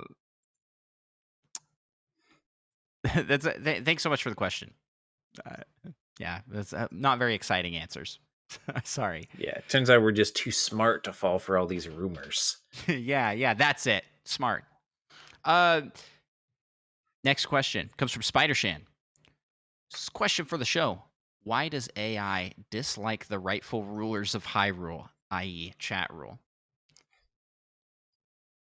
Perhaps because people were screaming war and like All caps, just typing violence. violence. Violence is the answer, I think, has been said several times. Let us conquest. No, the AI didn't know that. I don't know what happened there. I think maybe what happened is you guys took the Gerudo Desert as your starting round, and Gerudo was tied to Ganon, which I wouldn't have anticipated. I had no idea. Like I had no idea. But I'm assuming so because it was having things happen, and the general of the chat rule army, one of the several generals that you guys went through in that match, was like doing some very questionable, like, this seems like supervillain type stuff. But very in line with what was happening in chat. So I they don't know. might not have known, but We will it have was to hitting the have nail on the head. so first game of AI invasion, chat rule got robbed. I felt like chat rule was very favored by the AI and had a lot of really good things going for it. Until my long game strategy came to Uh, fruition. of steal their whole Triforce Yep. and destroy their army Yep, by with asking an angel for help. the And he power of granted me heaven. immortality. That was ridiculous. Micah himself gets absolutely just super favored by the AI. This last time we learned that you are the Descendant of the Hero of Time. Yep, and Link himself came to train me to use the Master Sword. It's Yeah, fantastic. and that I'm your dad, Yep, according to the AI. which means you're also 50% chance a Of being a descendant of descendant. the Hero of Time. Oh my gosh! All right, I'm in. I'm in on this plan. Yeah, as I don't know. I don't know why this happened. We'll have to do another game. We'll have to. Chat needs to win one. I think Yeah, we'll try and throw it this next time. we'll try and throw it. Yeah. I really tried. I felt like I was given some really big boosts for, especially towards the end. I was like, okay, we're ahead a little bit. They're down. Let's throw in some things here that will maybe get them some extra points. And the AI was having none of it. It was like, no, these guys are the villains. The Sheikah came and take them all out. But then there was that one time that you guys like took over a Sheikah place, and then the Sheikah tricked your army into fighting itself. So there was no army, and so they had no one to defend them, and so you took over. Yeah, that was an Like, well, interesting wait, what happened strategy there? that happened. But good Check it. times. You guys will have to check our YouTube channel. You'll have to check it. You got to get in on this awesome game of AI invasion. All right, next question. Go ahead, Micah. Long Live Big Man asks a follow up to one of my questions on last week's show. Do you have a comfort food game soundtrack?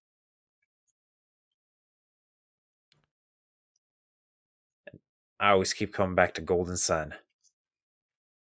I generally don't listen to soundtracks all that often, but if I do, odds are pretty good. It's I Golden think Sun.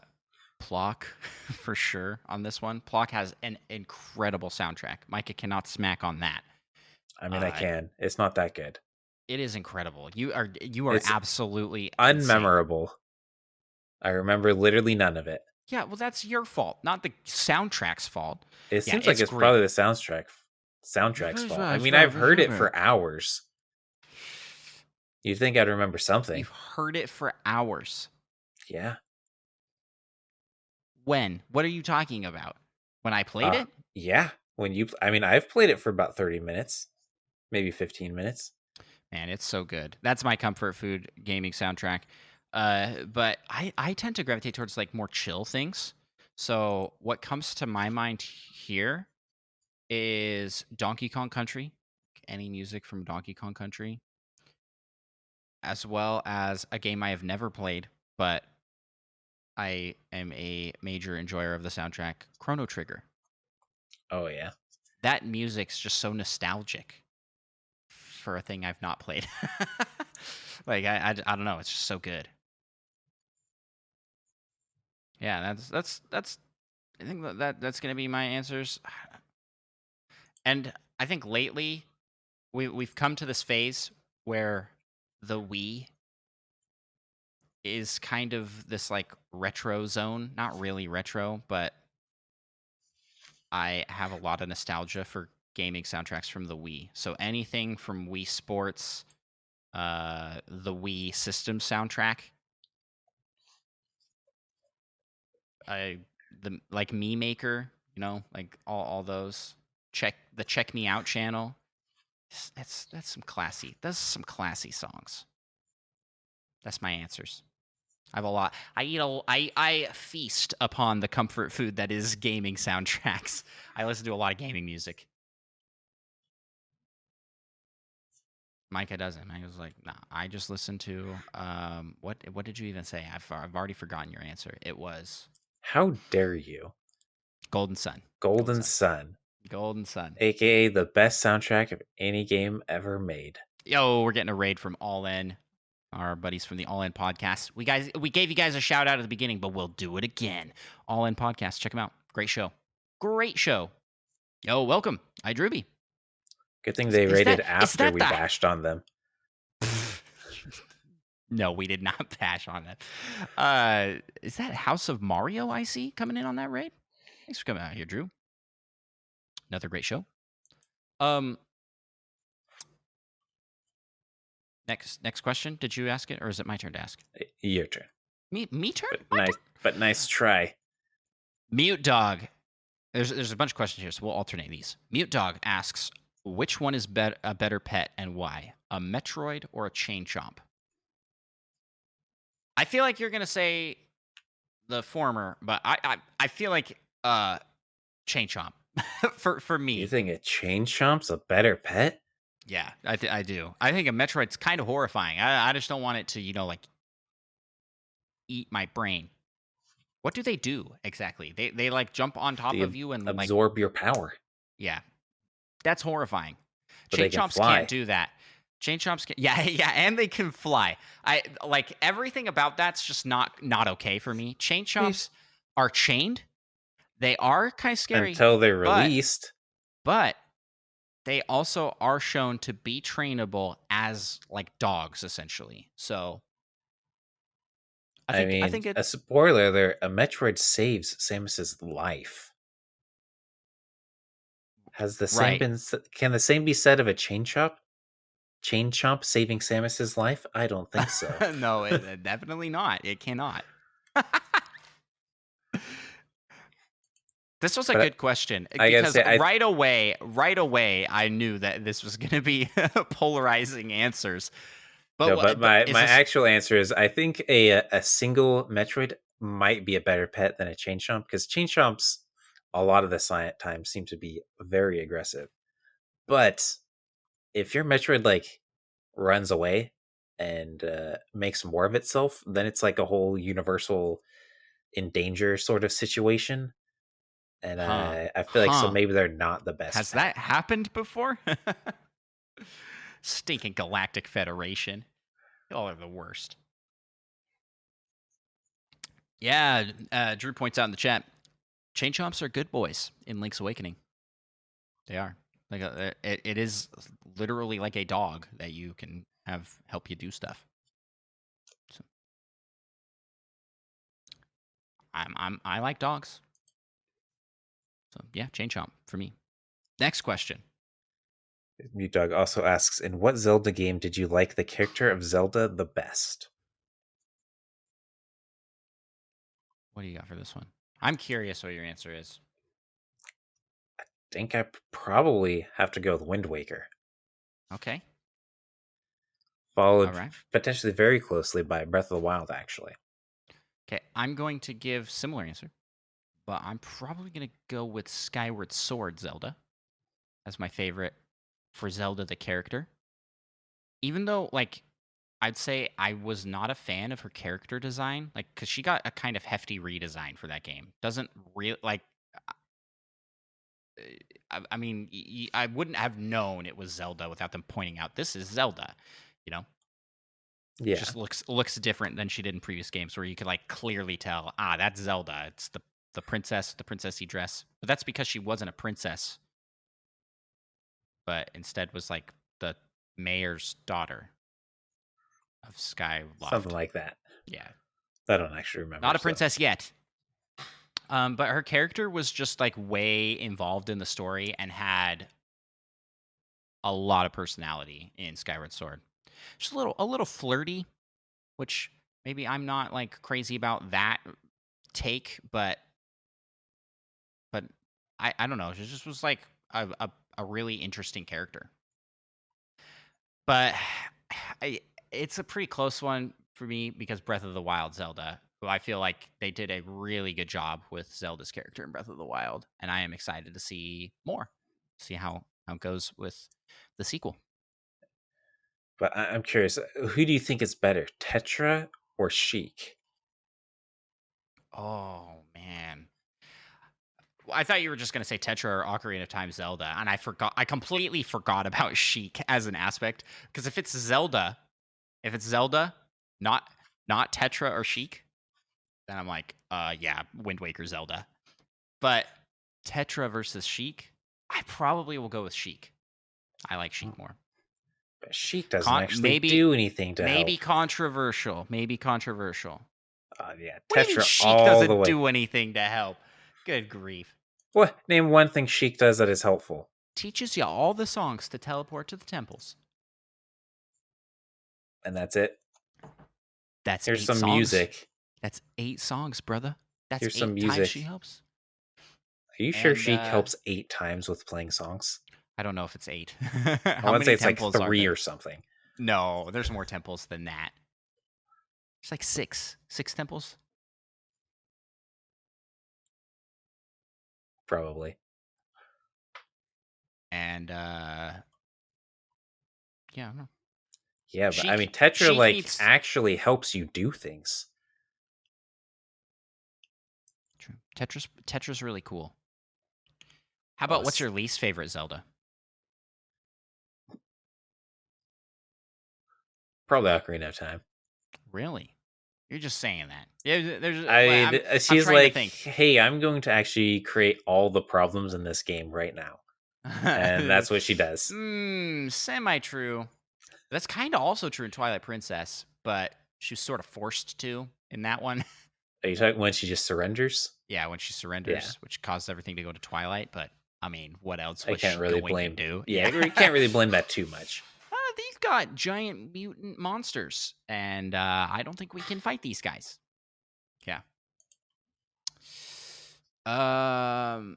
Least favorite Zelda for me.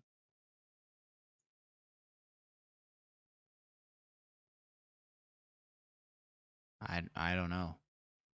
I mean, I just don't remember. Majora's Mask. She's in it for like 5 seconds. She does teach you a song that you use a lot, so there you go. Yeah, I don't know. So there you go. Best Zelda. I mean, how do you feel about Skyward Sword Zelda? Is that up? That's a Is good she up one. there? Yeah, She's up there. All right, we can agree on that at least. And Breath of the Wild. Again, we always are like, this other Zelda game is really good, but Breath of the Wild just does it. Just does it perfect. Yeah, Breath of the Wild Zelda is really good. I really like her character development through the story, and you see that in reverse. So it's like, oh, she hated Link, like did not like him at all, and then becomes good friends. And then yeah, you can but like, that's just because Link was a reminder of her own failures. yep, yep. And you like learn like bits and pieces, and then you can also read journals from Zelda, and then you learn bits and pieces of Link's lore and how he's holding in Yeah, he his doesn't feelings. talk because he's under so much pressure. Yeah, something like so much pressure and Like feels like he the has weight to of be strong. responsibility. Yeah, Yeah. yeah. What a guy. What a guy. Link from Breath of the Wild is. Next question from Mute Dog. Donkey Kong has great physique. To what can this be attributed? This is multiple choice. A, his exclusive banana diet. B, Kong family genetics. Or C, motivation from being berated by Cranky Kong. What do you pick, Micah? What can this be What do attributed to? you pick? Well, I asked the question, so you can answer first Well, I this round. say none of the above. Because all the Kongs essentially eat lots of bananas, and they don't all have a good Donkey Kong physique. Okay. Also, by that same reasoning, they all have the same genetics, and they all don't have the fancy physique. And I just don't really see the motivation of being berated by Cranky Kong to lead to him to work out a bunch. True. So what is his motivation? Well, I think it actually secretly is kind of the Kong family genetics, but he just hit the lottery essentially. He got all just the right bits of genetics there. Or maybe we're thinking here like we were thinking wrong here. It's not motivation from being berated by Cranky Kong. It's motivation to impress Candy Kong. You know what? That's not bad. Because he's gotta be a buff dude to impress his. Is she a Kong? Are they I hope not. related? I don't. Hmm. They're not related. We're just gonna state that now. They're not related. Yeah, it's but he's not the only Kong that's like real in good shape. There's Funky Kong. Funky Kong's a pretty beefy guy too. Those are the Uh only two I can think of. No, what about Donkey Kong 64? What's his name? I feel so You fake fan of Donkey Kong 64? Chunky Kong. Chunky Kong? Yeah, he's huge. In what way? Like like like a big guy. He's so muscly that his arms don't come in ever. He kind of waddles over. But he definitely skips leg day a little bit more than DK does.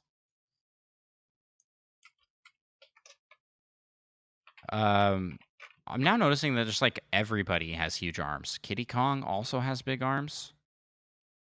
Besides Diddy Kong, all the Kongs seem to be in pretty good shape.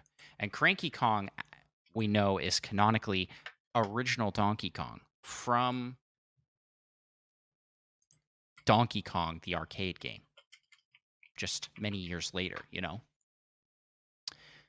So, that, what do I attribute it to? I think it's a mix of all three. He's got a good diet, he's got good Kong genetics, and he's trying to impress Candy Kong. I don't think it's so much being motivated by Cranky Kong, because you Yeah, just kind maybe of I'm walk thinking away. too much of the younger Kongs, which just haven't fully grown into their bodies. Yeah. Lanky Kong is not really a beefy Kong, Yeah, but I would but say I would is say Donkey Kong I think does have the best physique out of all of the Kongs. even better than Funky Kong. Oh, easy. I don't know. Funky Kong looks pretty ripped. That's just what he We'll wants you to think. we'll move on. We don't need to look at any more of these Donkey Kong pictures. All right. That does it for our community submitted questions and topics. Thank you so much to everybody who joined and participated in asking a question and submitting topics for us to discuss. If you want to do the same, you can do that by hitting us up on any of our social media channels: Discord, Twitter, Instagram, TikTok, YouTube. Send us a smoke signal. We may not receive those, but yeah, send us in your questions. All right, let's move to the last segment of our show and let's talk about our pal topic.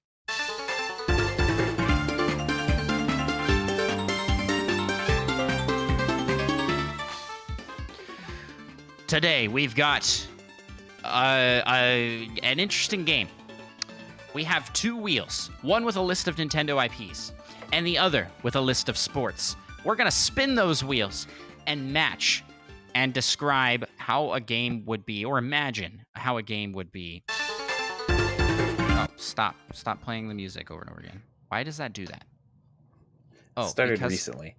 because I had a little symbol next to it that just had it's a little infinity symbol. That's why. I just turned that off. So I won't do that anymore. We're very technically savvy and advanced here at Nintendo Pals. Anyways, where I was going with is this wheel, the wheel of spin time. It's right here. Boop. If you're watching the video version of this, you can see the wheel as we spin it. So let's go ahead and spin and figure out what we're going to be taking.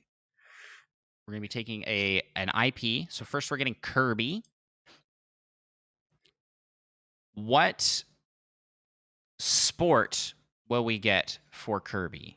There are a lot of sports on this wheel. I just pulled like a random list to make this.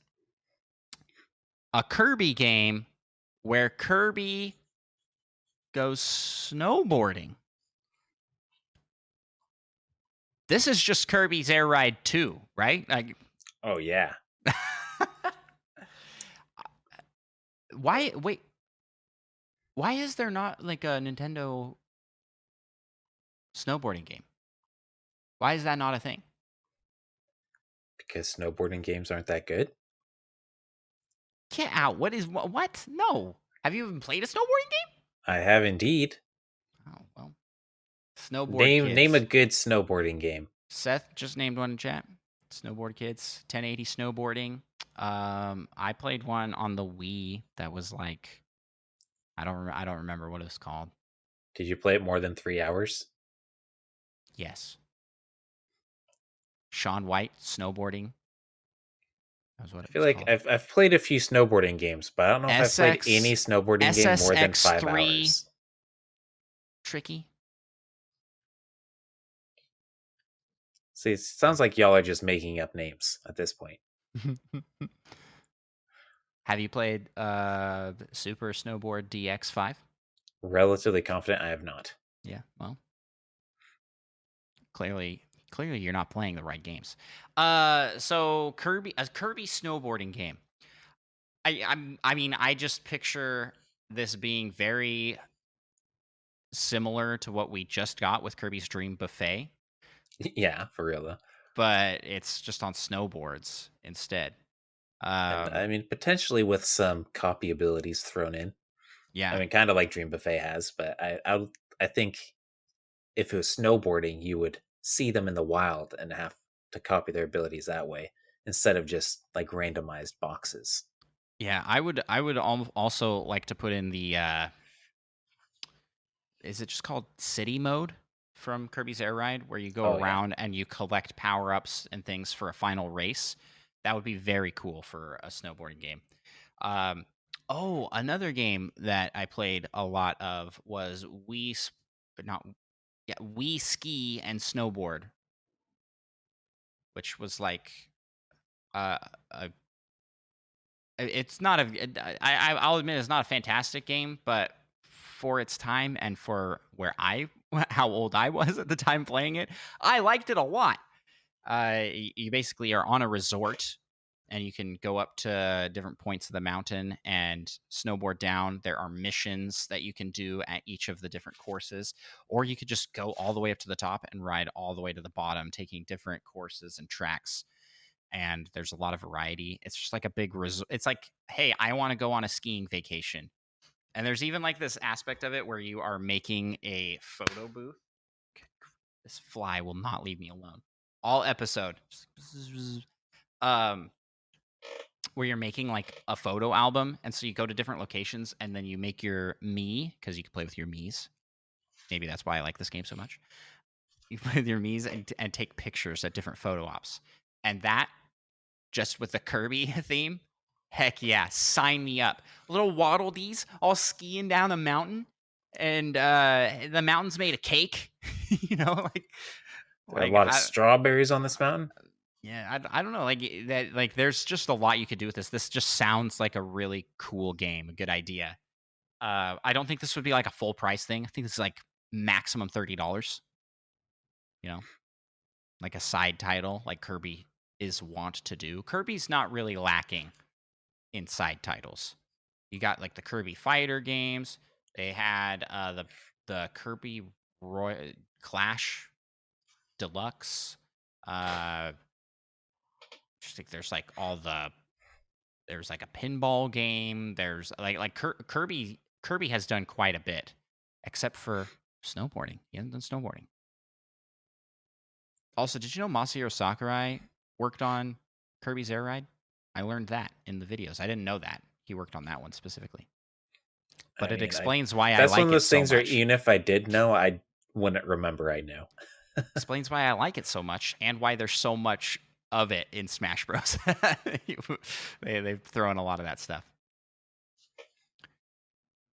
Yeah, just stuff it full of Dream Buffet's RNG. I did not know that, Tim. Welcome, by the way. Tim's all caps. You didn't know that? No, I didn't know Sakurai worked Well, on that. not all I knew. caps. He has one lowercase t in there. Oh, well, thank you. You didn't know that? I pronounced it quiet for you. Um,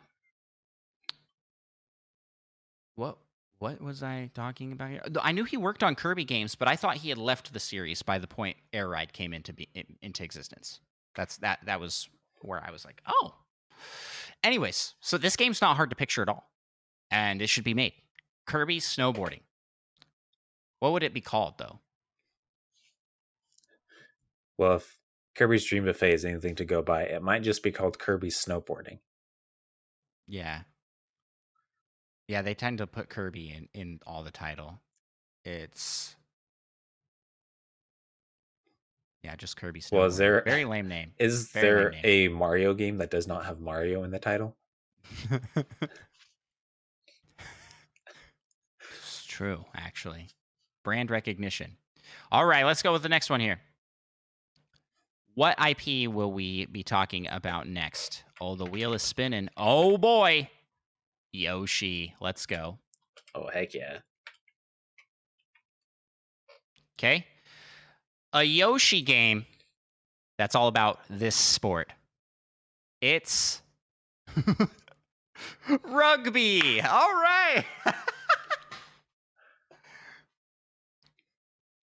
I'm picturing Yoshi with like that little leather hat. That, yeah.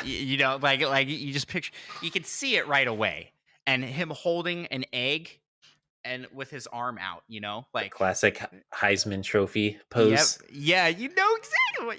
Everybody can picture that. You can see Yoshi doing it.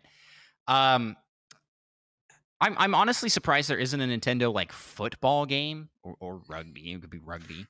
The closest we get is Strikers, but that is very much soccer.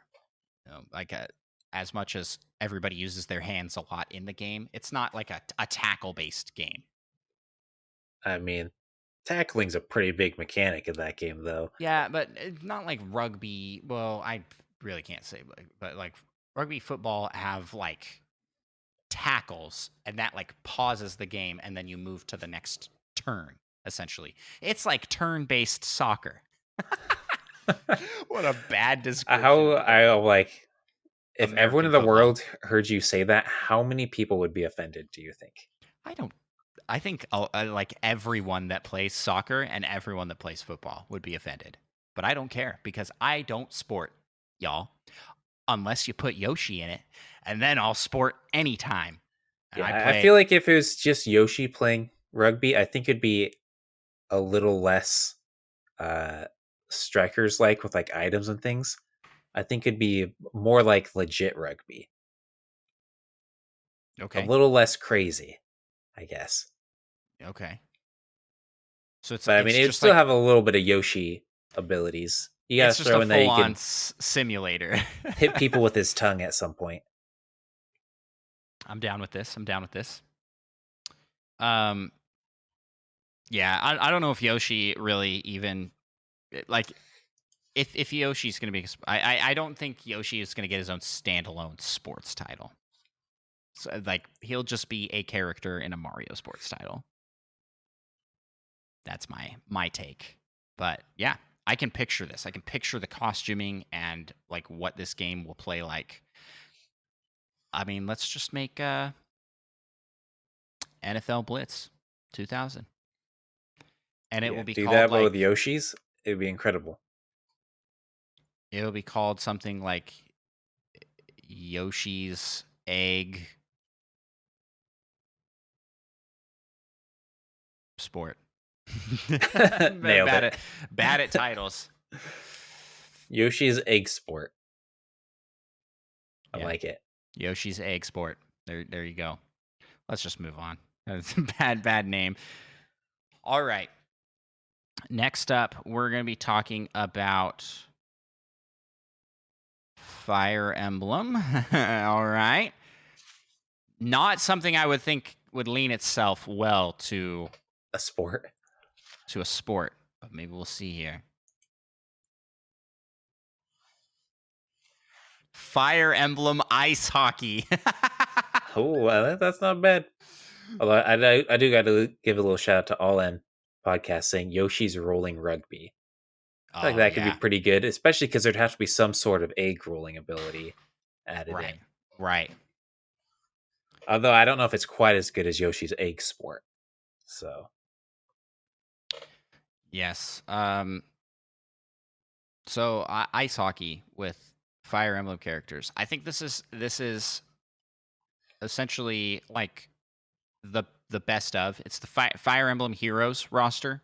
Like across the whole series, you can pick characters. They have different stats, and it is just them. Like they're not gonna wear like hockey gear. and it's gonna be the hockey the hockey portion. They're not gonna use what are they called? Hockey Rackets? sticks. Hockey sticks. Good grief. What I don't Them sport. good I old don't hockey sport people. rackets. Those give all hockey rackets. Good grief. I don't sport people. I don't do it. Uh they use swords and they're hitting around the Unbreakable teacup. the Fire Emblem, which is a little circle that's on fire. Oh man, I you can't. Yeah, yeah, yeah. I didn't even think about this because both you, Micah, and Seth in the chat are talking about like the romance side of Fire Emblem. I was just thinking about the like they sword fight, so let's give them swords. And so instead of like the traditional hockey tackling, you just slash at people with your sword and then they defend with their sword. So it's a lot of like knocking opponents back that way on the ice. Yeah, I think I mean, some hockey games, at least I know, have some sort of like fight mechanic where you can like get in a fight with your opponents. Hmm. I think instead of that, you have a little like tea time sort of thing, and you try to woo the other person. And if you successfully woo the other person enough, they won't want to beat your team as much. So it'll kind of take them out of play a little bit. No, I think this is straight up like you are your main character was like the son of the Golden Deers uh hockey team, but your love interest in the game is on the Red Lions. Is it red? It's Red Eagles. Red Eagles team, but your your mom really wants you to be on her home team of the what's the last one? The Blue Lions. And so you are torn in this hockey simulator by family drama to determine which team you will join. Boom. With lots of tea time.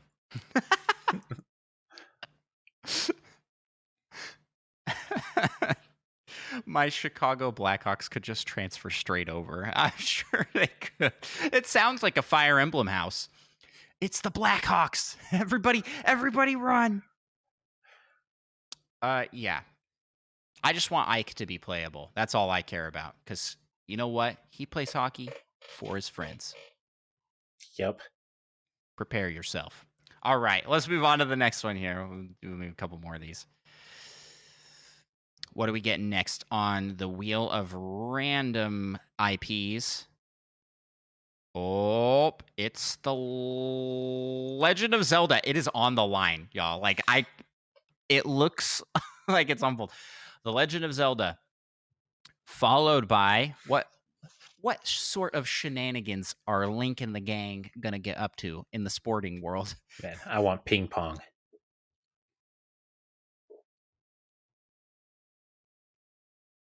Wait, I'm gonna re-roll. We just did hockey. Ice skating's close enough, I think.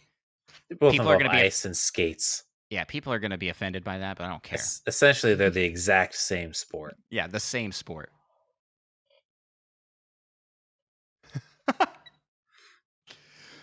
Baseball. The Legend of Zelda, but it's baseball. I mean, let's just throw out here Master Sword themed baseball bat would be very cool. Uh what does this look like? I I'm struggling to picture this one, honestly. Yeah. I mean, you'd have like the Zora team, the Goron team, Hylians, Gerudo. and they all just play baseball.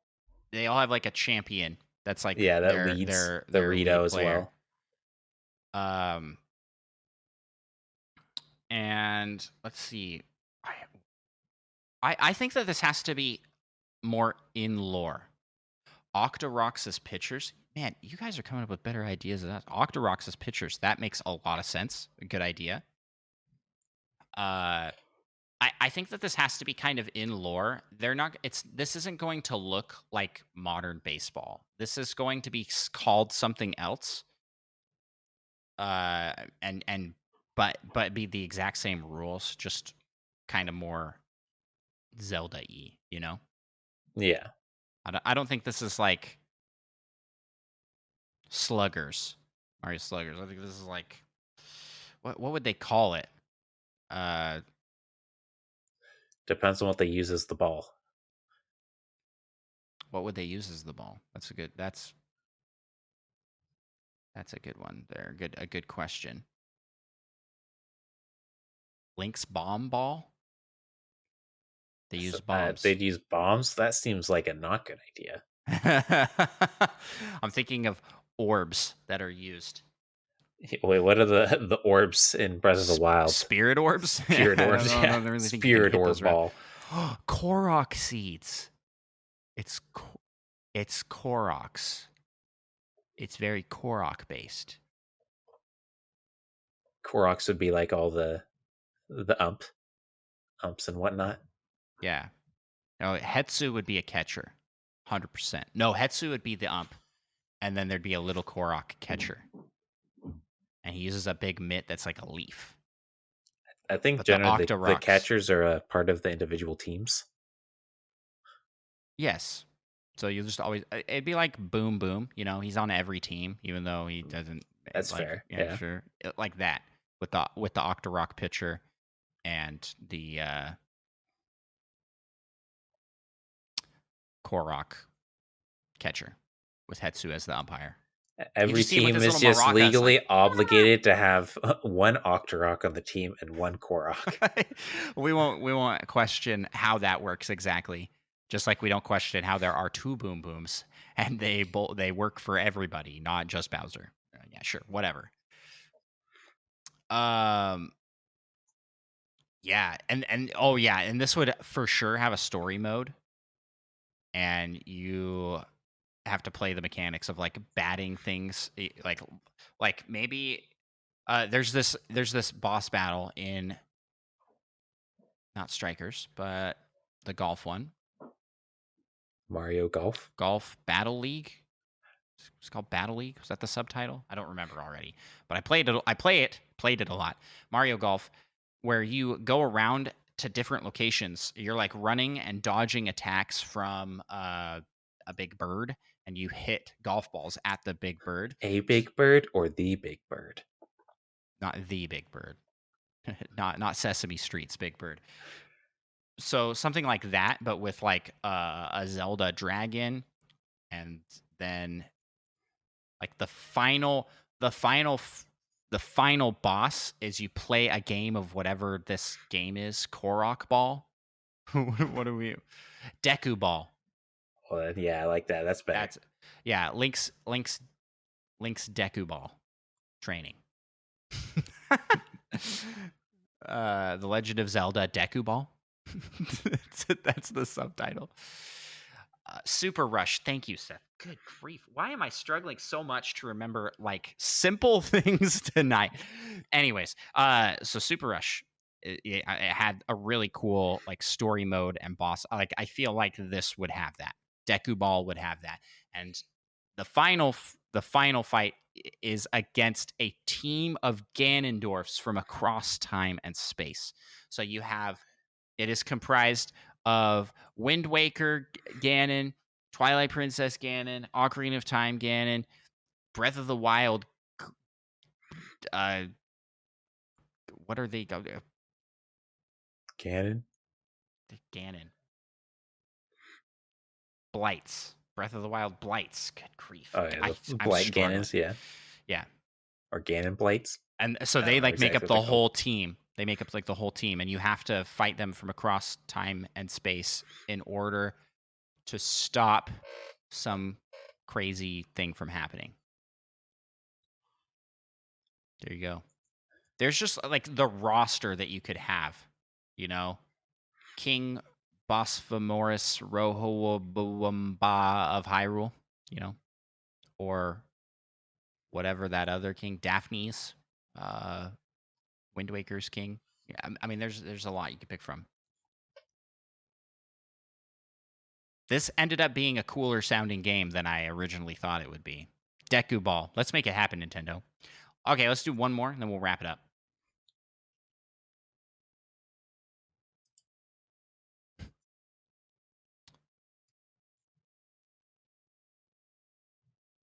Okay, Super Smash Bros. So is this... I didn't really preview my list here. This will just be everything, right? Yeah. Let's just do everything. Everything. All Nintendo. So this is like all characters. What sport does every character play together, and what will this look like? No. It made it. It's tennis. Super Smash Bros. Tennis. I think this would look very similar to Mario Tennis, essentially, but with more characters. Yeah, I agree. It would have a story mode, though. Yep. The Return of the Subspace Emissary. Yeah, it's Subspace Emissary, but tennis. You go to different locations in Nintendo lore. You smack around the Smash Ball. That's a good idea. Oh, yeah. And if you get a good enough hit on it, it breaks and does something real fancy for you. I mean, this was so close to landing on basketball, and the gears started turning on just like this, just cross Nintendo IP, but they're playing basketball. See, like Samus, I feel like she'd be really good at basketball because isn't she super tall? I think she's relatively tall, yeah. Yeah, and then playing with like Yoshi, and they're all wearing basketball jerseys. She is 6'3", apparently. I mean, that's not that. We don't know if that's in or out of suit, though. True. Yeah. Seth says Super Smash Jam. It's Space Jam, but with Smash Bros. 100%. 100% that. Yeah, tennis. There's just not a lot you can do with it. Unfortunately, it's tennis. I feel like we may have peaked with tennis, with just Pong. Like that was that. Every tennis game since is just that again. Maybe with a little bit enhanced graphics, but the third dimension. And a third dimension. I mean, yeah, but it's still Pong. You're still just moving back and forth, hitting it back. Honestly, I'm excited. I'd be excited for anything Smash Bros. To leave Smash Bros. Yeah. Full Nintendo roster. Yeah, full Nintendo roster. Mario Kart, full Nintendo roster. Any sport. We have some funny ones on here. Darts. It's like that's what they put it all into. Well, that about does it. That's gonna wrap up our episode here. That was a good time. What combos of Nintendo IP and sports games do you want to see? We had a whole bunch more. Help us come up with some good ideas.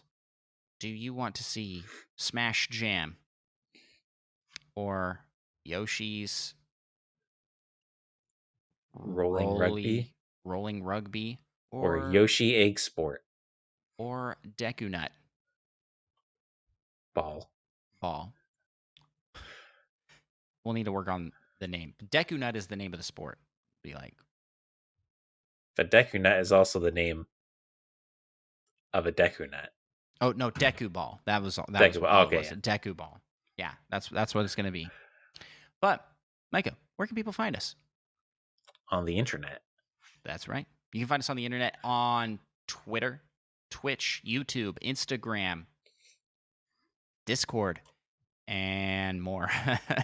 I like the list is so long this way. But please check out our YouTube channel. We're very close. We're very close to 1,000 subscribers on our Nintendo Pals podcast YouTube channel, and then our new YouTube channel, Nintendo Pals.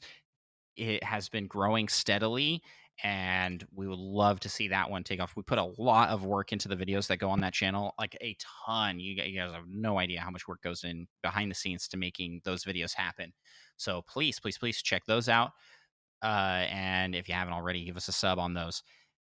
And then, yeah, if you're interested in checking out these live streamed, you like what you see on the YouTube channel, you like the podcast, you want to be a part of the conversation night of, check out our live streams. We stream every Tuesday, Thursday, and Friday. Tuesday is my game night. Thursday is Micah's game night. And Friday, we get together and we podcast. So, yeah, that about does it. But before we go, we close out each and every episode by thanking our Patreon supporters. That's another place you can check us out too. Patreon.com/NintendoPals. I need to remember to shout that out at the beginning of the episode.